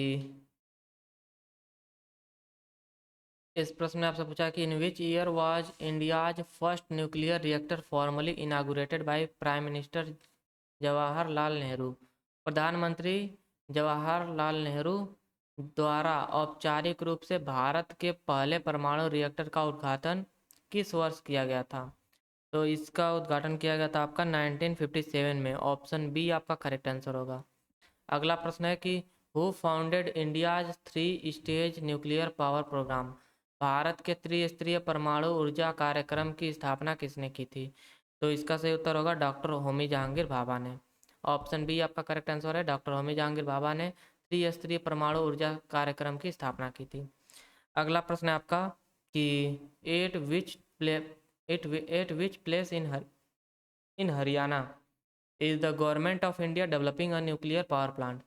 भारत सरकार हरियाणा में किस स्थान पर परमाणु ऊर्जा संयंत्र विकसित कर रहा है? तो इसका सही उत्तर है आपका ऑप्शन ए गोरखपुर। भारत सरकार हरियाणा के गोरखपुर में परमाणु ऊर्जा संयंत्र विकसित कर रही है। ऑप्शन ए आपका करेक्ट आंसर है। अगला प्रश्न है कि which of the following is a nuclear research reactor operator by Bhabha atomic research centre. Bhabha परमाणु अनुसंधान केंद्र द्वारा संचालित निम्नलिखित में से कौन सा परमाणु अनुसंधान रिएक्टर है? तो यह है आपका ध्रुव। ऑप्शन ए आपका करेक्ट आंसर है। ध्रुवा परमाणु अनुसंधान रिएक्टर। अगला प्रश्न है कि in which year did India conduct its second nuclear test in Pokhran. Bharat ने पोखरण में अपना दूसरा परमाणु परीक्षण किस वर्ष किया था? तो भारत ने पोखरण में दूसरा परमाणु परीक्षण किया था आपका 1998 में। ऑप्शन डी आपका करेक्ट आंसर होगा। अगला प्रश्न है कि द न्यूक्लियर पावर प्लांट चश्मा three is located in dash. परमाणु ऊर्जा संयंत्र चश्मा 3 डैश में स्थित है। तो ये आपका स्थित है पाकिस्तान में, पंजाब। भाई ऐसा अजीब अजीब नाम रखने पाकिस्तान में स्थित होगा। अगला प्रश्न है आपका the largest nuclear power station in India is in dash. Bharat का सबसे बड़ा परमाणु ऊर्जा केंद्र डैश में है। तो भारत का सबसे बड़ा परमाणु ऊर्जा केंद्र है आपका तारापुर में, महाराष्ट्र। ऑप्शन बी आपका करेक्ट आंसर है। अगला प्रश्न है यहाँ से how many nuclear explosions were conducted by India at Pokhran in May 1998। मई 1998 में पोखरण में भारत 1998 में भारत पोखरण में भारत मई 1998 में पोखरण में भारत द्वारा कितने निहित परमाणु विस्फोट किए गए थे? तो इसका सही उत्तर है आपका 5। ऑप्शन बी आपका करेक्ट आंसर है 5 परीक्षण किए गए थे आपका पोखरण में, 5 विस्फोट किए गए थे। अगला प्रश्न है आपका कि which is the only operating nuclear reactor in the world using U-233 fuel. U-233 ईंधन का उपयोग करने वाला दुनिया का एकमात्र संचालित परमाणु रिएक्टर कौन सा है? यह परमाणु रिएक्टर है आपका कामिनी। ऑप्शन बी आपका करेक्ट आंसर है। अगला प्रश्न है आपका कि which of the following is not used as a moderator in nuclear reactor. निम्नलिखित में से किसका उपयोग परमाणु रिएक्टरों में मंदक के रूप में नहीं किया जाता है? तो इसका सही उत्तर है आपका बोरोन। ऑप्शन सी आपका करेक्ट आंसर होगा। अगला प्रश्न है आपका कि when did India carry out the first nuclear test at Pokhran. Bharat ने पोखरण में पहला परमाणु परीक्षण कब किया था? तो भारत ने पहला परमाणु परीक्षण किया था आपका 18 मई 1974 में। ऑप्शन ए आपका करेक्ट आंसर है। अगला प्रश्न है यहाँ से कि which one of the following is not a research reactor of the BARC. निम्नलिखित में से कौन बराक केंद्र का अनुसंधान रिएक्टर नहीं है? तो यह है आपका दामिनी। ऑप्शन बी आपका करेक्ट आंसर होगा। अगला प्रश्न है बराक। अगला प्रश्न है कि Indira Gandhi centre for atomic research is situated इन। इंदिरा गांधी परमाणु अनुसंधान केंद्र स्थित है आपका। तो यह स्थित है इंदिरा गांधी परमाणु अनुसंधान केंद्र आपका कलपक्कम में, अरे कलपक्कम में आपका स्थित है। ऑप्शन डी आपका करेक्ट आंसर है। अगला प्रश्न है कि who formulated India 3 stage nuclear power programme. Bharat का त्रिस्तरीय परमाणु ऊर्जा कार्यक्रम किसने तैयार किया था? तो इसे तैयार किए थे डॉक्टर होमी जहांगीर भाभा ने। ऑप्शन ए आपका करेक्ट आंसर होगा, ये आपका रिपीटेड क्वेश्चन आ रहा है। अगला प्रश्न है आपका which of the following nuclear power plant has been incorrectly matched with the state within which it is located. निम्नलिखित में से कौन सा परमाणु ऊर्जा संयंत्र उस राज्य से इनकरेक्टली मेल खाता है जिसके भीतर वह स्थित है? तो पहला आपका दिया है यहाँ से पावर प्लांट है आपका कायगा पावर प्लांट कर्नाटक, सही है आपका मेल। दूसरा आपका कूदनकुलम जो कि तमिलनाडु में स्थित है, आप करेक्ट है। तीसरा आपका काकरापार जो कि गुजरात में स्थित है, अभी करेक्ट है। कलपक्कम जो है आपका कर्नाटक में नहीं स्थित है ना, कलपक्कम तो आपका तमिलनाडु में स्थित है, यहाँ पर इनकरेक्टली मैच्ड है, ऑप्शन डी। अगला प्रश्न है यहाँ से कि select the correct statement from the given option. दिए गए विकल्पों में से सही कथन का चयन करें। तो पहला कथन आपका कौन सा दिया है कि Talcher super thermal power station Andhra Pradesh में है। का इनकरेक्ट है आपका स्टेटमेंट, ये तो तालचेर ये तो उड़ीसा में है। और दूसरा आपका दिया है कि कुदनकुलम परमाणु ऊर्जा स्टेशन केरल में, ये आपका गलत है, आपका तमिलनाडु में है कुदनकुलम। और तीसरा आपका दिया ऑप्शन कि मुद्रा thermal power plant station Madhya Pradesh में है। तो मुद्रा थर्मल पावर प्लांट आपका ये स्टेशन जो है गुजरात राज्य में स्थित है। ऑप्शन डी आपका यहाँ से करेक्ट आंसर हो जाएगा कि नरौरा जो परमाणु पावर स्टेशन है यह आपका उत्तर प्रदेश में स्थित है। अगला प्रश्न है कि after Indian independence from the British empire Indian prime minister Jawaharlal Nehru authorize the development of a nuclear programme headed by dash. British साम्राज्य से भारतीय स्वतंत्रता के बाद भारत के प्रधानमंत्री जवाहरलाल नेहरू ने डैश की अध्यक्षता में एक परमाणु विकास कार्यक्रम को अमंजूरी दी थी। ऑथराइज ना, यहाँ पर अरे मंजूरी होगा भाई, ए ने अ नहीं होगा, ये गलत थी, यहाँ पर मंजूरी दिए थे वो। तो इसका सही उत्तर आपका कौन सा है? यहाँ पर अ नहीं रहेगा, अमंजूरी नहीं रहेगा ये। तो इसका सही उत्तर है आपका कि इन्होंने मंजूरी दिया था डॉक्टर होमी जहांगीर भाभा को। ऑप्शन डी आपका करेक्ट आंसर होगा। अगला प्रश्न है यहाँ से आपका कि the atomic energy act of dash prohibits private control of nuclear power plant generation. तो परमाणु ऊर्जा अधिनियम डैश नाभिकीय शक्ति उत्पादन के निजी नियंत्रण को प्रतिबंधित करता है। तो यह आया आपका परमाणु ऊर्जा अधिनियम 1962 जो प्राइवेट नाभिकीय शक्ति उत्पादन को प्रतिबंधित करता है भारत में। अगला प्रश्न है कि electricity production using nuclear energy commenced in India is. Bharat में नाभिकीय ऊर्जा का उपयोग करके विद्युत उत्पादन डैश में शुरू किया गया था। तो यह आपका शुरू किया गया था इन अक्टूबर 1963 में। अरे ये आपका अक्टूबर 1969 में शुरू किया गया था आपका भारत में नाभिकीय ऊर्जा का उपयोग करके विद्युत उत्पादन। ऑप्शन ए आपका करेक्ट आंसर है। अगला प्रश्न है कि in which state is Pokhran the site of India's first nuclear explosion located. Bharat का पहला परमाणु विस्फोट स्थल पोखरन किस राज्य में स्थित है? तो पोखरन आपका स्थित है राजस्थान राज्य में। ऑप्शन डी आपका करेक्ट आंसर है यहाँ से। अगला प्रश्न है आपका कि which of the following is India's first reactor that has been designed to use uranium 233 as a fuel. निम्नलिखित में से कौन सा भारत का पहला रिएक्टर है जिसे ईंधन के रूप में यूरेनियम 233 का उपयोग करने के लिए डिजाइन किया गया था? तो यह भारत का पहला परमाणु रिएक्टर था, इसका नाम है आपका कामिनी। ऑप्शन बी आपका करेक्ट आंसर है। जिसे डिजाइन किया गया था आपका फॉर यूरेनियम 233 ईंधन के लिए। अगला प्रश्न है आपका कि the Narora atomic power station is situated in dash. तो नरौरा परमाणु विद्युत केंद्र आपका स्थित है कहाँ? तो यह स्थित है उत्तर प्रदेश राज्य में। ऑप्शन डी आपका करेक्ट आंसर है। अगला प्रश्न है आपका यहाँ से, which of the following is not a major drawback of nuclear power generation. निम्नलिखित में से कौन परमाणु ऊर्जा उत्पादन का एक प्रमुख दोष नहीं है। तो इसका सही उत्तर है आपका, प्रमुख दोष नहीं है इनमें से कौन सा हमें बताना है। तो पहला है कि storage and disposal of used fuels, प्रयुक्त ईंधन का भंडारण और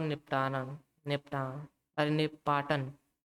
और दूसरा ऑप्शन क्या दिया कि high cost of installation of a, हमें नॉट अ मेजर ड्रॉबैक हमें बताना है, इसका मतलब कि एडवांटेज बताना है। तो ये सब तो आपका ड्रॉबैक है, इसमें बहुत ज़्यादा खर्चा लगता है, रिस्क भी रहता है, और इलेक्ट्रिसिटी जनरेशन होता है, ये आपका इसका एडवांटेज है। ऑप्शन सी आपका करेक्ट आंसर होगा।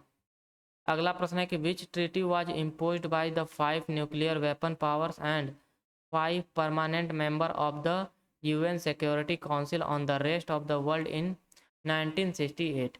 1968 में 5 परमाणु हथियार शक्तियों और संयुक्त राष्ट्र सुरक्षा परिषद के 5 स्थायी सदस्यों द्वारा शेष विश्व पर कौन सी संधि लागू की गई थी।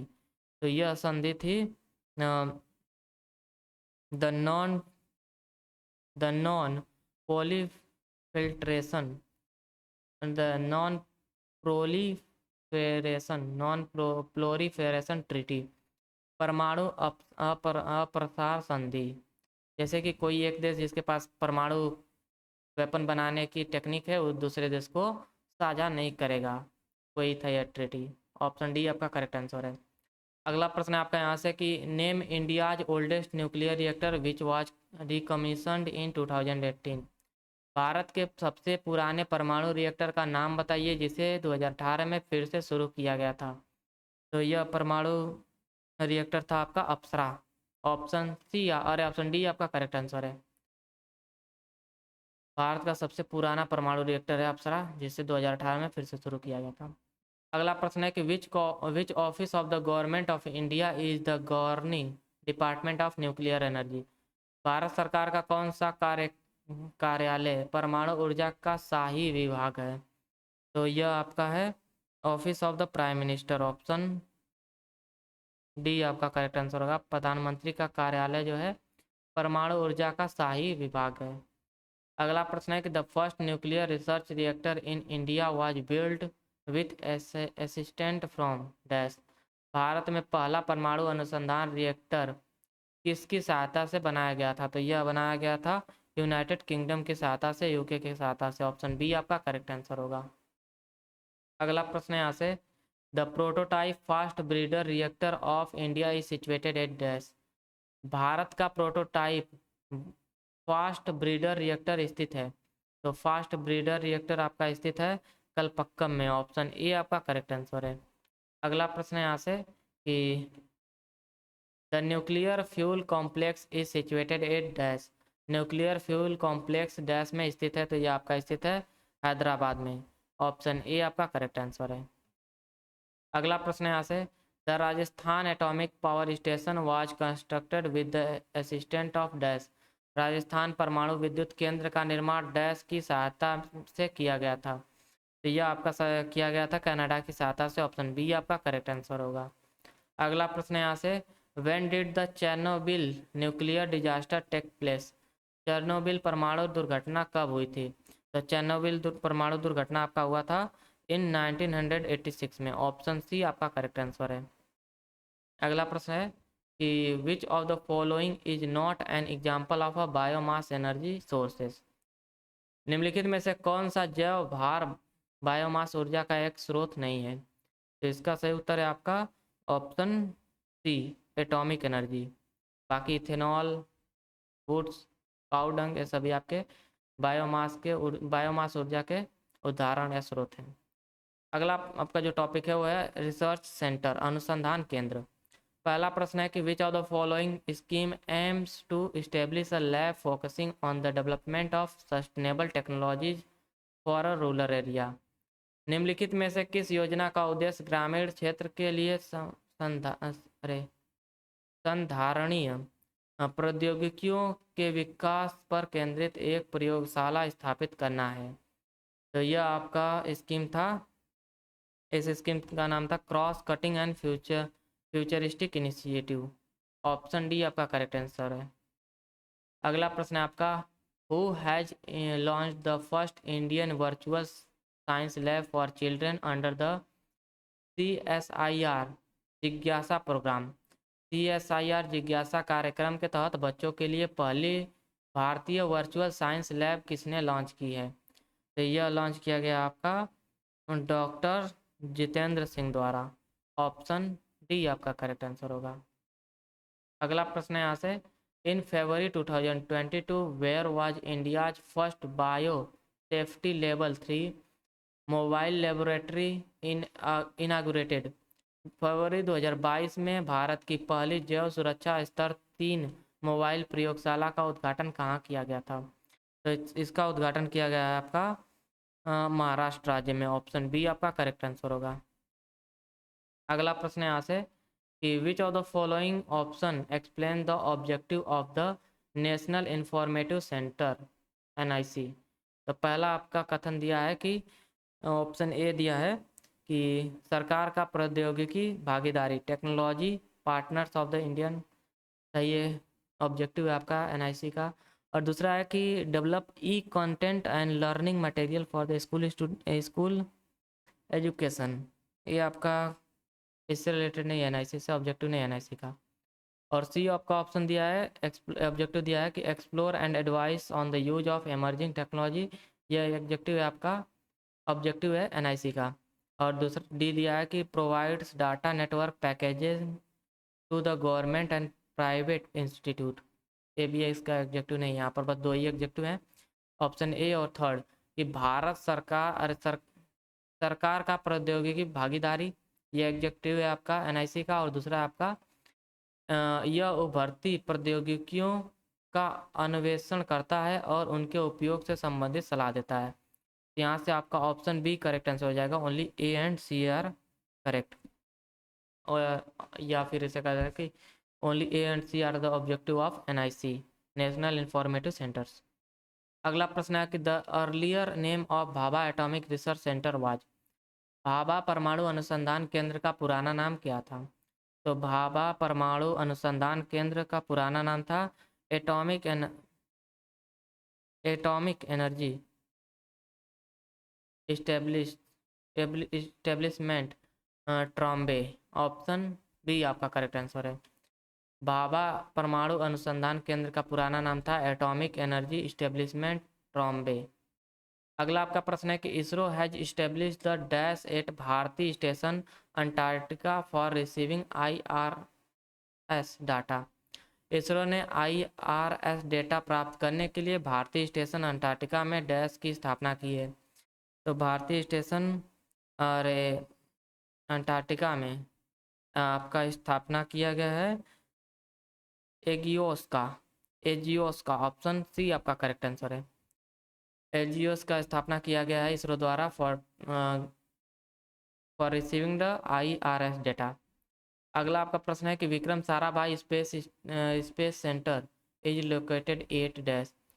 विक्रम भाई सारा अंतरिक्ष केंद्र कहाँ स्थित है?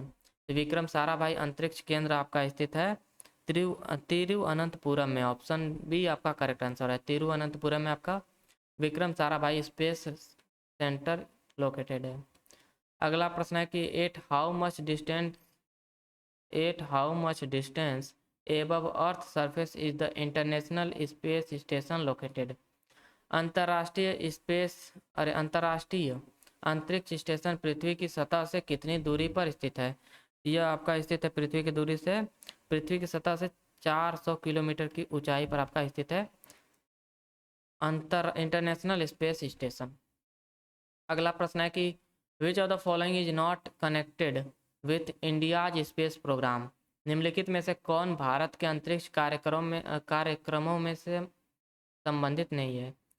तो पहला आपका दिया है कि श्री पेरुम्बुदूर,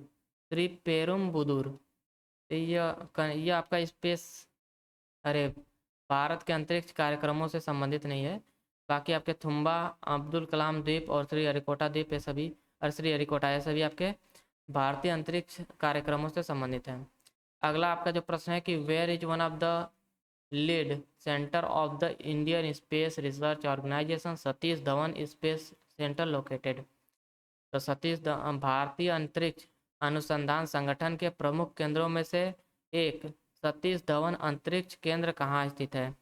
तो यह स्थित है आपका आंध्र प्रदेश राज्य में। ऑप्शन डी आपका करेक्ट आंसर होगा, सतीश धवन अंतरिक्ष केंद्र। अगला प्रश्न है आपका कि which of the following is not the Indian research station in Antarctica. तो इसका नाम है आपका हिमालय। यह आपका एक रिसर्च स्टेशन नहीं है अंटार्कटिका में, बाकी दक्षिण गंगोत्री, भारतीय और मैत्री ये सभी आपके अंटार्कटिका में भारतीय अनुसंधान केंद्र के नाम है। अगला जो आपका प्रश्न है यहाँ से कि which of the following is not an Indian research base on at Antarctica. तो इसमें भी आपका सही उत्तर है दक्षिण यमुनोत्री आपका करेक्ट आंसर होगा इस प्रश्न का। ऑप्शन ए आपका करेक्ट आंसर है। देखिए आपका रिपीटेड क्वेश्चन है, आपका रिपीट किया गया था एनटीपीसी CBT 1 में, और ये भी आपका रिपीट किया गया है CBT 1 में। इवनिंग और दोनों इवनिंग में रिपीट किए गए हैं। अगला आपका प्रश्न है यहाँ से कि एक 27 तारीख को पूछा गया है, एक 16 तारीख को। अगला प्रश्न है आपका यहाँ से what is the name of India's first research station located at international Arctic research base Ny Alesund Svalbard Norway. अंतर्राष्ट्रीय Arctic research base Ny Alesund Svalbard और नॉर्वे में स्थित भारत के पहले अनुसंधान स्टेशन का नाम क्या है? तो इस स्टेशन का नाम था आपका हिमाद्री। ऑप्शन बी आपका करेक्ट आंसर है। अगला प्रश्न है कि what is the name of the research station setup by India in Antarctica in the year 2012।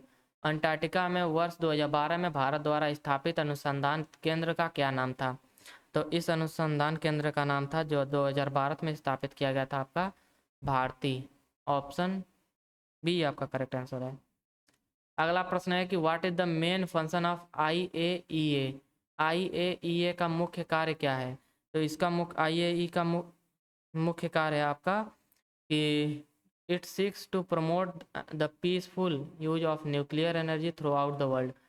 यह विश्व भर में नाभिकीय ऊर्जा के शांतिपूर्वक उपयोग को बढ़ावा देता है।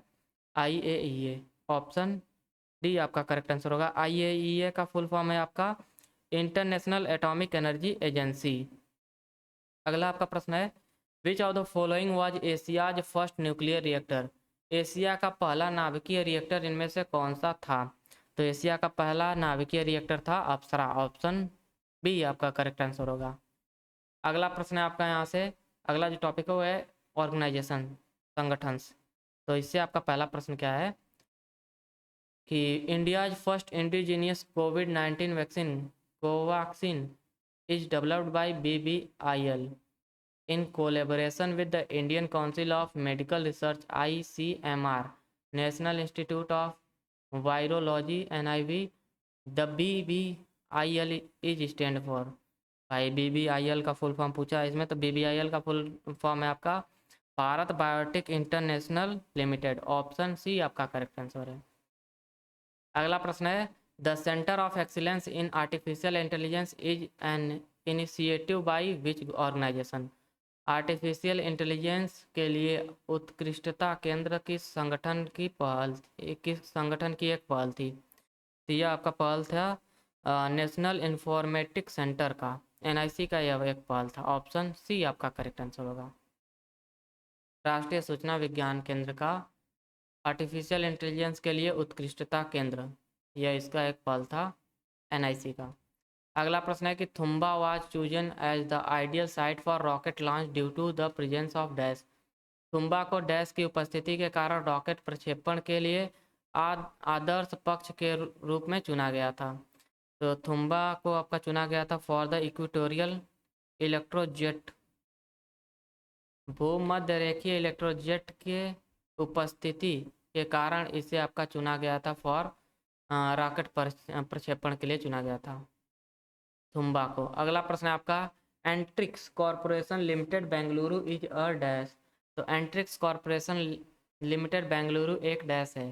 तो यह एक मार्केटिंग आर्म है आपका इसरो का। ऑप्शन सी आपका करेक्ट आंसर होगा। अगला प्रश्न है आपका यहाँ से कि CSIR scientist have conducted a genetic study for the first time in India, where has the study been conducted. तो CSIR के वैज्ञानिकों ने भारत में पहली बार अनुवांशिक अध्ययन किया। अध्ययन कहाँ आयोजित किया गया था? तो अध्ययन आयोजित किया गया है आपका लक्षद्वीप में। ऑप्शन डी आपका करेक्ट आंसर है। अगला प्रश्न है यहाँ से the international atomic energy agency was established in. अंतर्राष्ट्रीय परमाणु ऊर्जा एजेंसी की स्थापना की गई थी आपका। तो इसका स्थापना किया गया था इन 1957 में। ऑप्शन बी आपका करेक्ट आंसर होगा। अगला प्रश्न है आपका और इसका हेडक्वार्टर है आपका वियना में। अगला प्रश्न है यहाँ से कि a topical gel to protect the skin of farmers from pesticide is developed by dash. किसानों की त्वचा को कीटनाशकों से बचाने के लिए एक रासायनिक जेल किसके द्वारा विकसित किया गया है? तो यह विकसित किया गया आपका institute for stem cell science and regenerative medicine द्वारा। ऑप्शन ए आपका करेक्ट आंसर होगा। अगला प्रश्न है आपका कि dash in Hyderabad is responsible for remote sensing satellite data acquisition and processing data dissemination aerial remote sensing and decision support for disaster management. Hyderabad में आपदा प्रबंधन के लिए रिमोट सेंसिंग सैटेलाइट डेटा अधिग्रहण और प्रसंस्करण, डेटा प्रसार, एरियल रिमोट सेंसिंग और निर्णय समर्थन के लिए जिम्मेदार है। तो ये इसके लिए जिम्मेदार है आपका national remote sensing centre. Option C आपका करेक्ट आंसर होगा। राष्ट्रीय सुदूर संवेदन केंद्र, अरे national remote sensing centre. Option C आपका करेक्ट आंसर है। अगला प्रश्न है कि which Indian organisation related to the development of nuclear energy is situated at Kolkata. परमाणु ऊर्जा के विकास से संबंधित कौन सा भारतीय संगठन कोलकाता में स्थित है? तो यह संगठन है जो कोलकाता में स्थित है, इसका नाम है variable energy cyclone centre. Option D आपका करेक्ट आंसर है, VACC। परिवर्तनीय ऊर्जा साइक्लोट्रॉन केंद्र, variable energy cyclotron centre. Option D आपका करेक्ट आंसर है। अगला प्रश्न है कि which one of the following is not an international organisation. निम्नलिखित में से कौन एक अंतर्राष्ट्रीय संगठन नहीं है? तो इनमें से आपका एक अंतर्राष्ट्रीय संगठन नहीं है, वो है the defence research and development organisation. एक अंतर्राष्ट्रीय संगठन नहीं है। बाकी आपके organisation for economic corporation and development आपका, और WTO वर्ल्ड टूरिज्म ऑर्गेनाइजेशन, और statisticals office of European union, ये सभी आपके अंतर्राष्ट्रीय संगठन हैं। अगला प्रश्न है आपका India's first beam weapon Kali 5000 was developed by dash. Bharat का पहला बीम हथियार काली 5000 किसके द्वारा विकसित किया गया है था? यह विकसित किया गया था आपका DRDO एंड बराक द्वारा। ऑप्शन ए आपका करेक्ट आंसर होगा। अगला प्रश्न है कि the defence research and development organisation was establish in dash. तो DRDO की स्थापना किया गया था आपका इन 1958 में। ऑप्शन सी आपका करेक्ट आंसर होगा। अगला प्रश्न है कि when was Indian national science academy established. भारतीय राष्ट्रीय विकास अकादमी की स्थापना कब हुई थी? तो भारतीय राष्ट्रीय विकास अकादमी की स्थापना हुई थी आपका ऑन जनवरी 1935 में। ऑप्शन सी आपका करेक्ट आंसर है। अगला प्रश्न है कि what is the feature of ISRO propulsion complex organisation. ISRO propulsion complex organisation संगठन की विशेषता क्या है?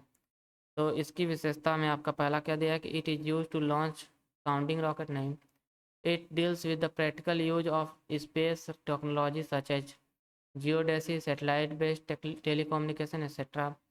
और सी ऑप्शन दिया है कि it applies remote sensing technology to manage natural resources नहीं। ऑप्शन डी दिया कि it handle testing assembly and integration of liquid propulsion control package. Option D आपका करेक्ट आंसर है। इसरो प्रोपल्सन कॉम्प्लेक्स संगठन का विशेषता है कि यह तरल प्रणोदन प्रोपल्सन नियंत्रण पैकेजों के परीक्षण, संयोजन और एकीकरण को संभालता है। ऑप्शन डी आपका करेक्ट आंसर है। अगला प्रश्न है कि which of the following companies own Kuka robotics industrial robots. निम्नलिखित में से कौन सी कंपनी कुका रोबोटिक्स के मालिक हैं? तो कुका रोबोटिक्स के मालिक हैं media groups China. Option D आपका करेक्ट आंसर होगा। अगला प्रश्न है कि where is radio astronomy centre of India located. Bharat का रेडियो खगोल विज्ञान केंद्र कहाँ स्थित है? तो यह स्थित है आपका उदंगम अरे उद उदग मंडलम में। ऑप्शन आपका डी करेक्ट आंसर हो जाएगा। उदग मंडलम में आपका स्थित है भारत का रेडियो खगोल विज्ञान केंद्र। अगला प्रश्न है कि which of the following pair of thermal power plant and their location is not correct. तो पहला आपका दिया है कोबरा छत्तीसगढ़, कोरबा है रे भाई, कोबरा नहीं। तो कोरबा आपका छत्तीसगढ़ सही है। दूसरा आपका नवेली जो कि तमिलनाडु, और तीसरा आपका दिया है यहाँ पर तालचेर जो कि असम है। तो तालचेर आपका इनकरेक्ट यहाँ पर दिया है मैच। तालचेर आपका उड़ीसा में है लोकेटेड। तो ऑप्शन सी आपका यहाँ पर इनकरेक्टली मैच है, नॉट करेक्ट मैच है। ऑप्शन सी आपका करेक्ट आंसर होगा।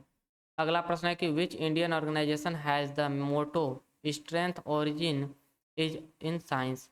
किस भारतीय संगठन का आदर्श वाक्य है स्ट्रेंथ ओरिजिन्स इन साइंस? तो यह आपका आदर्श वाक्य है डीआरडीओ का। ऑप्शन डी आपका करेक्ट आंसर है, strength origin is in the science. अगला प्रश्न है कि which among the following UN agencies is responsible for the safety and peaceful use of nuclear technology.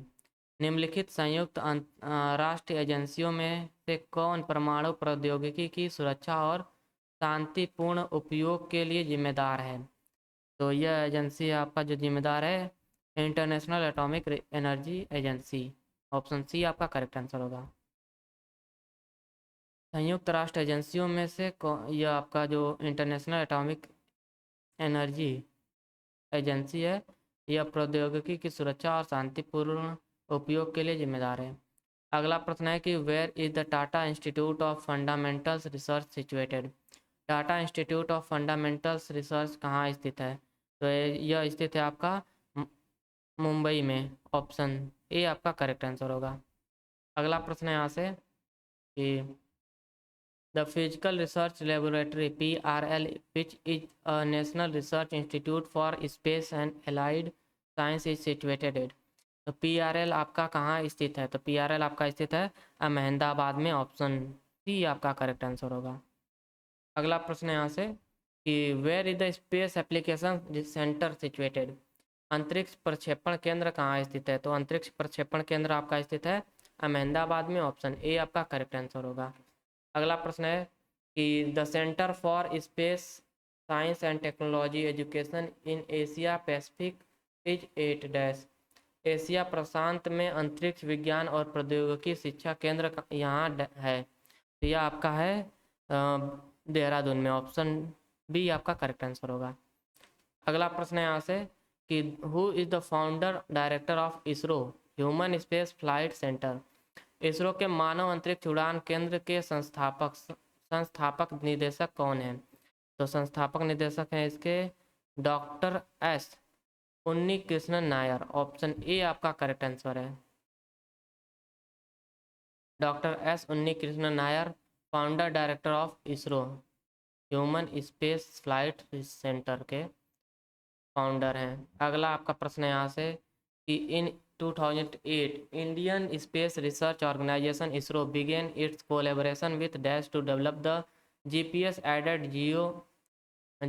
Added geo augmented navigation GAGAN system to help aircraft accurately land over the Indian air space.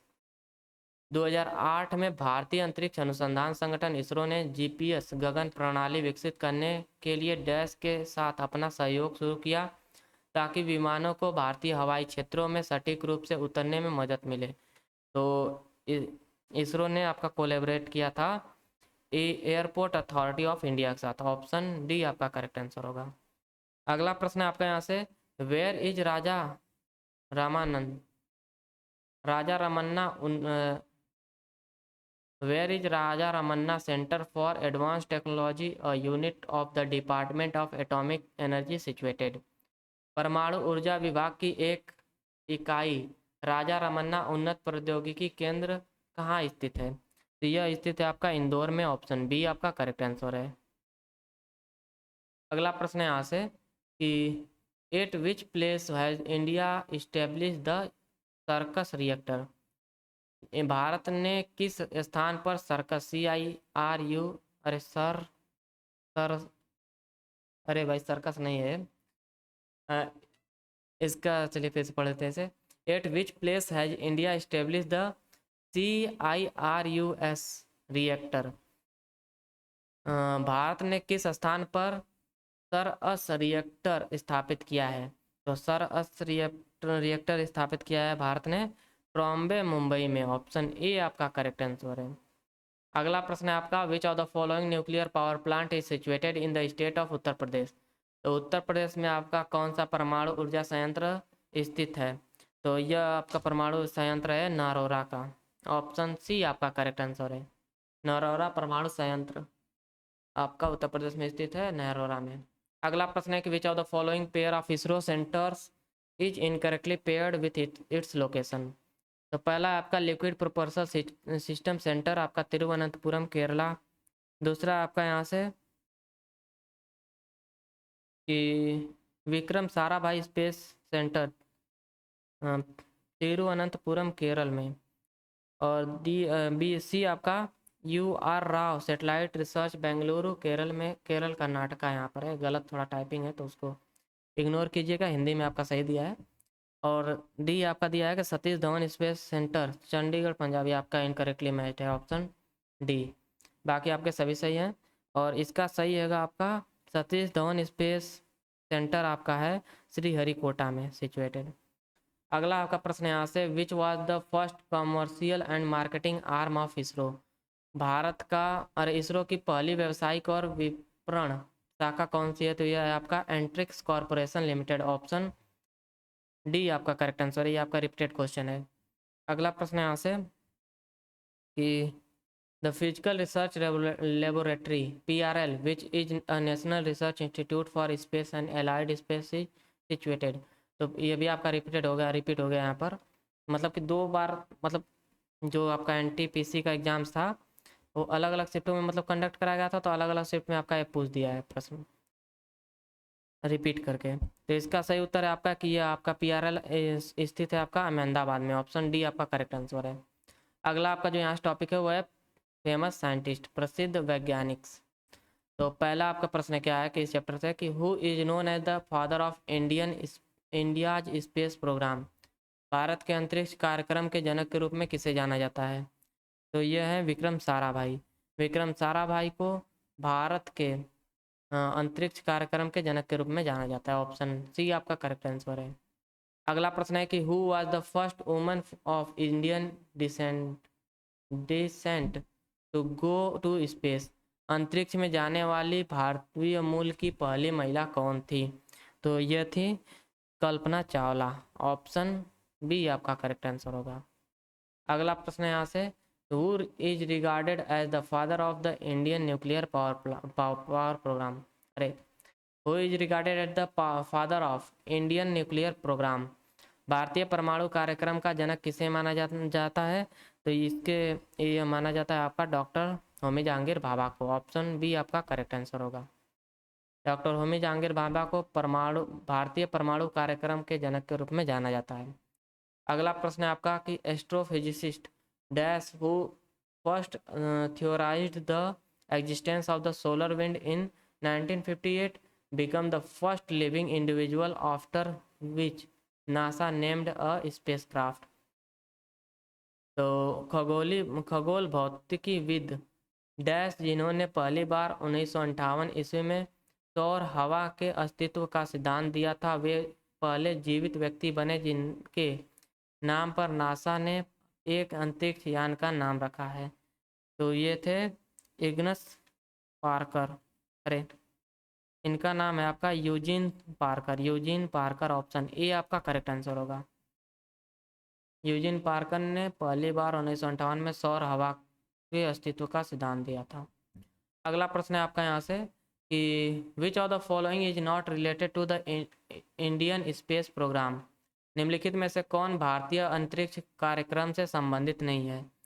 तो यह है आपका सत्येंद्र नाथ बोस, ये संबंधित नहीं है भारतीय अंतरिक्ष कार्यक्रम से। ऑप्शन ए आपका करेक्ट आंसर है। अगला प्रश्न है आपका कि which of the following scientist have no contribution in the nuclear field in India. निम्नलिखित में से किस वैज्ञानिक का भारत में परमाणु क्षेत्र में कोई योगदान नहीं है। तो यह साइंटिस्ट हैं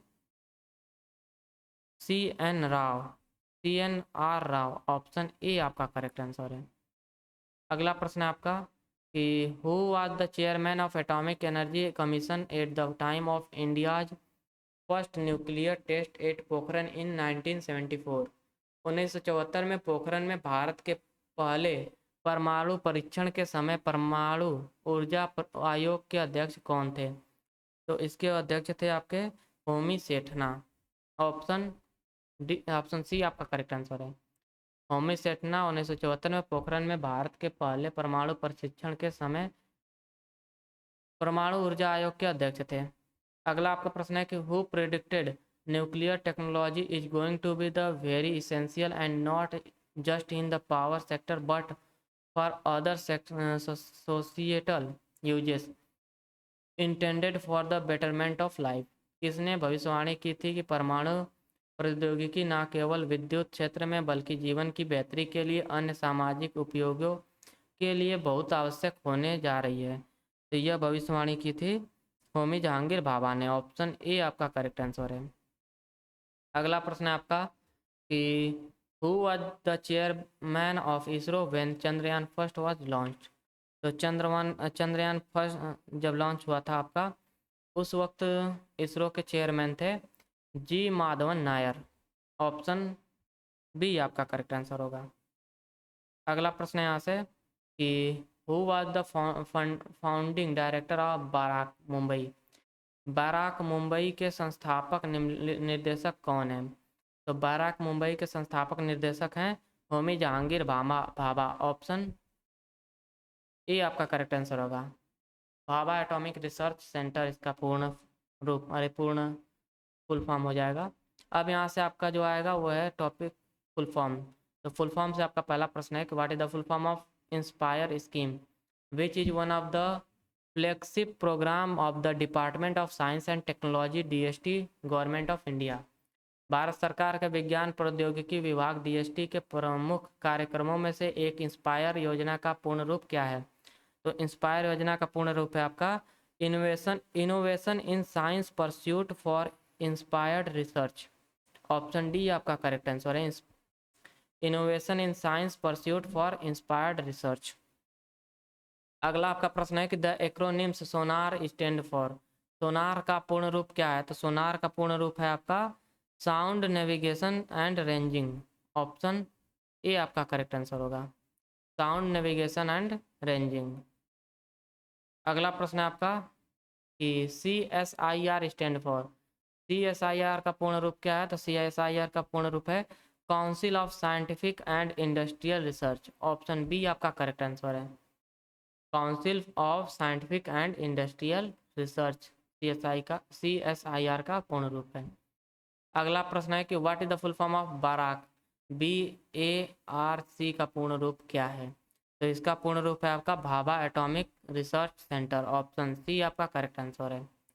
अगला प्रश्न है कि RLV-TD of ISRO an unmanned test bed stand for. तो इसका फुल फॉर्म है आपका कि इसका फुल फॉर्म में पूछा है कि RLV-TD का ना, इसका पूर्ण रूप है आपका reusable satellite launch vehicle technology demonstrator. Option C आपका करेक्ट आंसर है।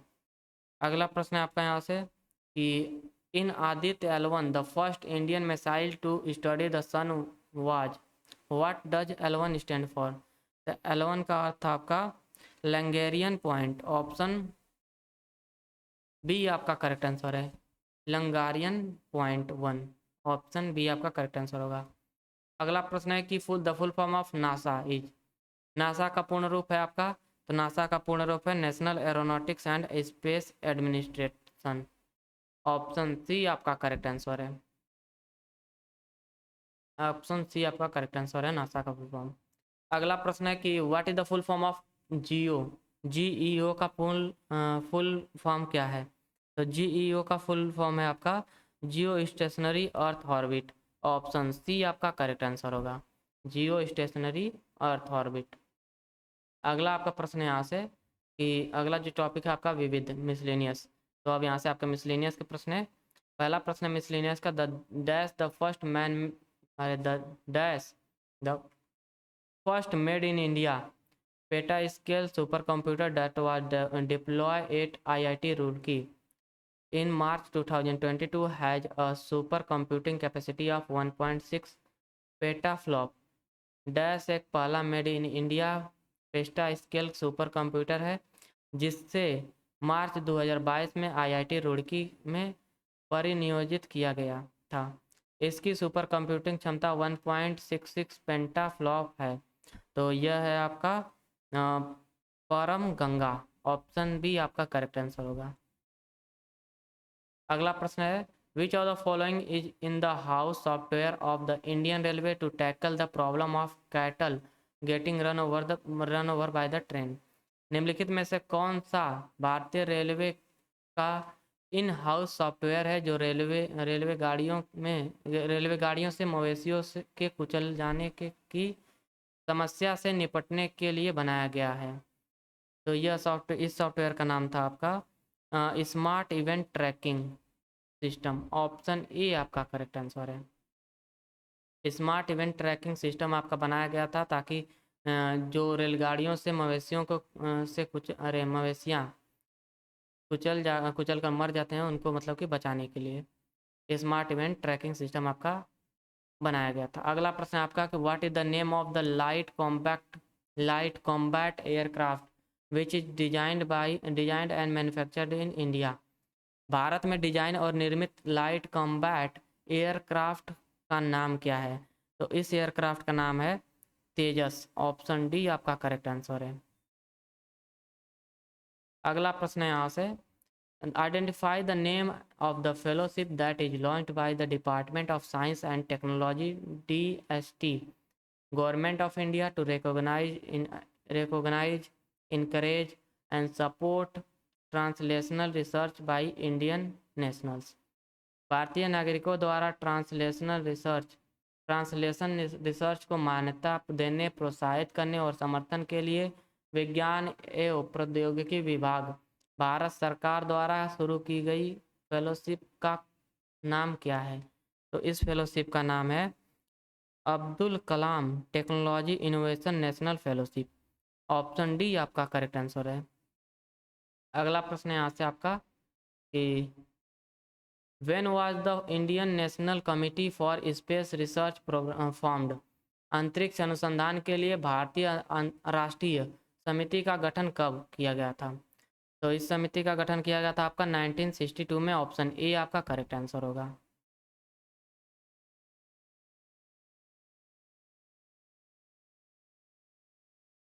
अगला प्रश्न है आपका यहाँ से what was the code name for Pokhran nuclear test 2। Pokhran परमाणु परीक्षण 2 का कोड नाम क्या था। तो इसका कोड नाम था ऑपरेशन शक्ति। ऑप्शन सी आपका करेक्ट आंसर होगा। अगला प्रश्न है आपका यहाँ से when did India test its first atomic bomb. Bharat ने अपने पहले परमाणु बम का परीक्षण कब किया था।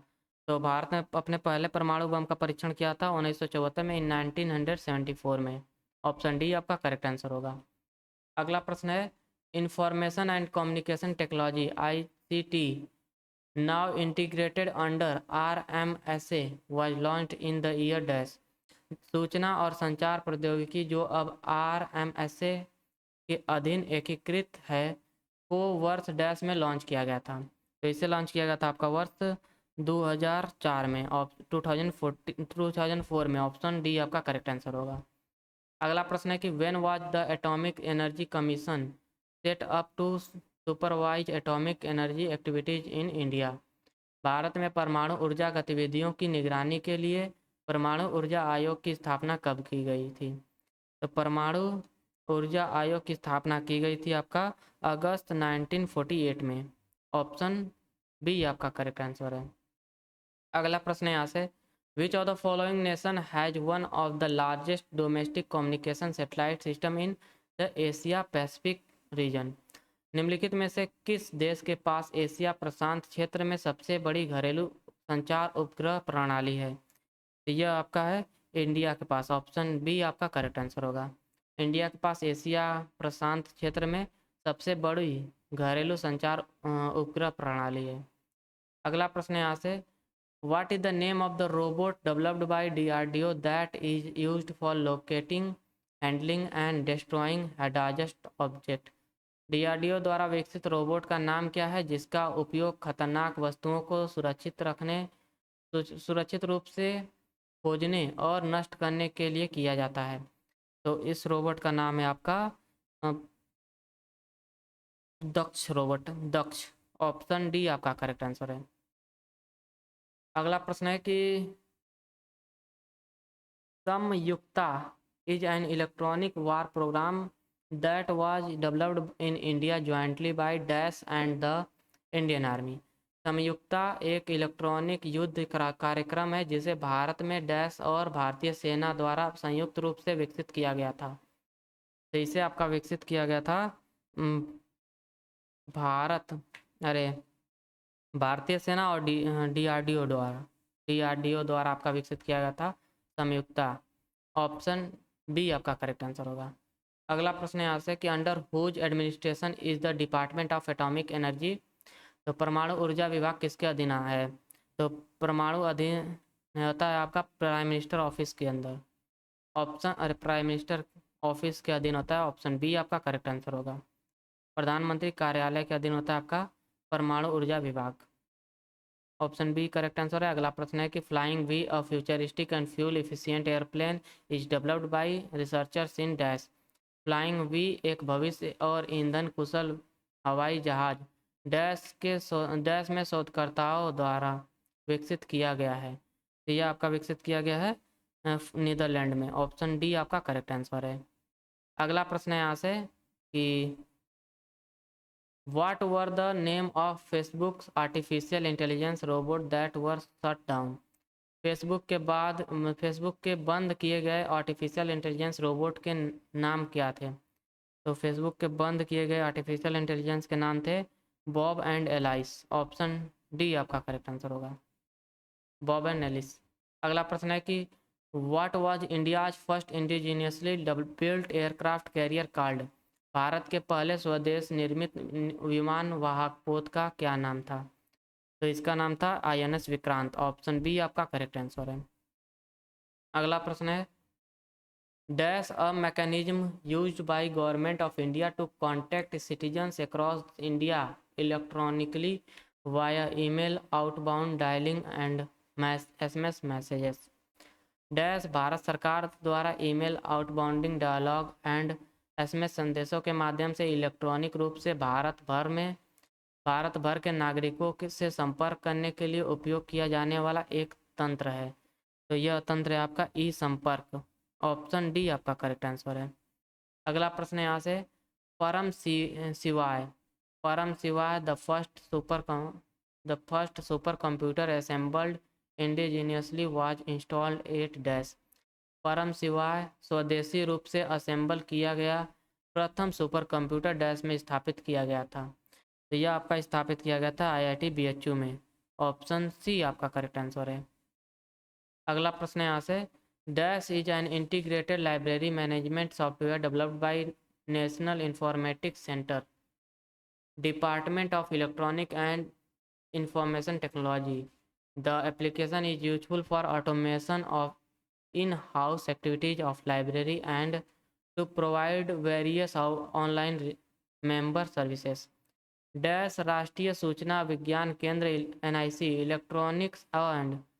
इलेक्ट्रॉनिक्स और सूचना प्रौद्योगिकी विभाग द्वारा विकसित एक एकीकृत पुस्तकालय प्रबंधन सॉफ्टवेयर है। यह एप्लीकेशन पुस्तकालयों की आंतरिक गतिविधियों के स्वचालन और विभिन्न ऑनलाइन सदस्य सेवाएं प्रदान करने के लिए उपयोगी है। यह कौन सा सॉफ्टवेयर था? तो यह सॉफ्टवेयर था आपका ई ग्रंथालय। ऑप्शन डी आपका करेक्ट आंसर है।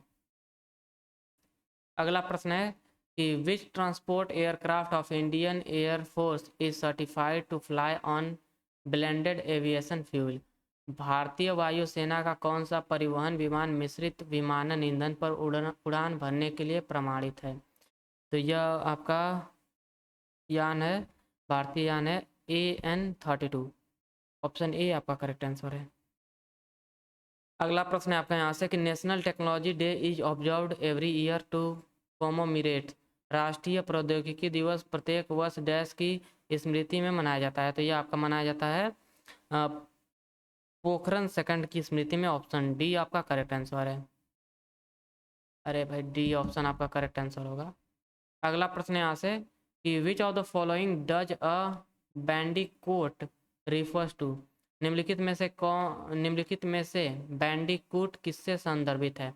तो बैंडिकूट संदर्भित आपका ड्रेनेज सिस्टम क्लीनिंग रोबोट थे।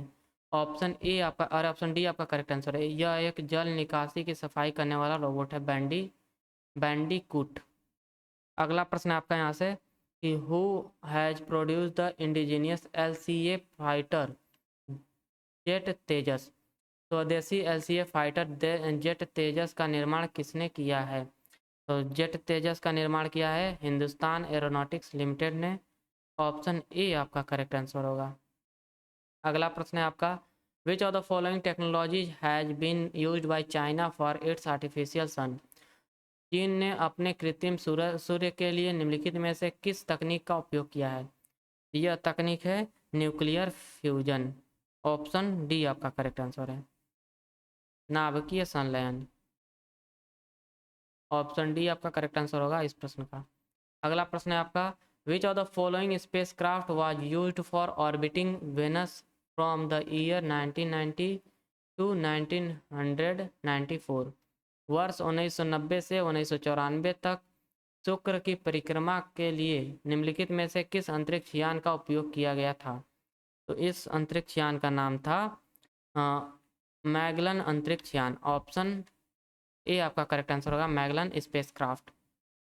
अगला प्रश्न है यहाँ से कि which of the following about TFAC technology information forecasting and assessment council is incorrect. तो TFAC के संबंध में निम्नलिखित में से कौन सा कथन गलत है?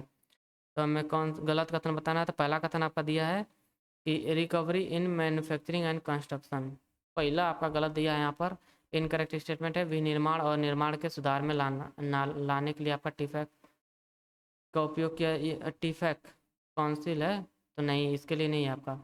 यह TFAC आपका है for the major task of formulating a technology vision for the country in the various emerging technologies area.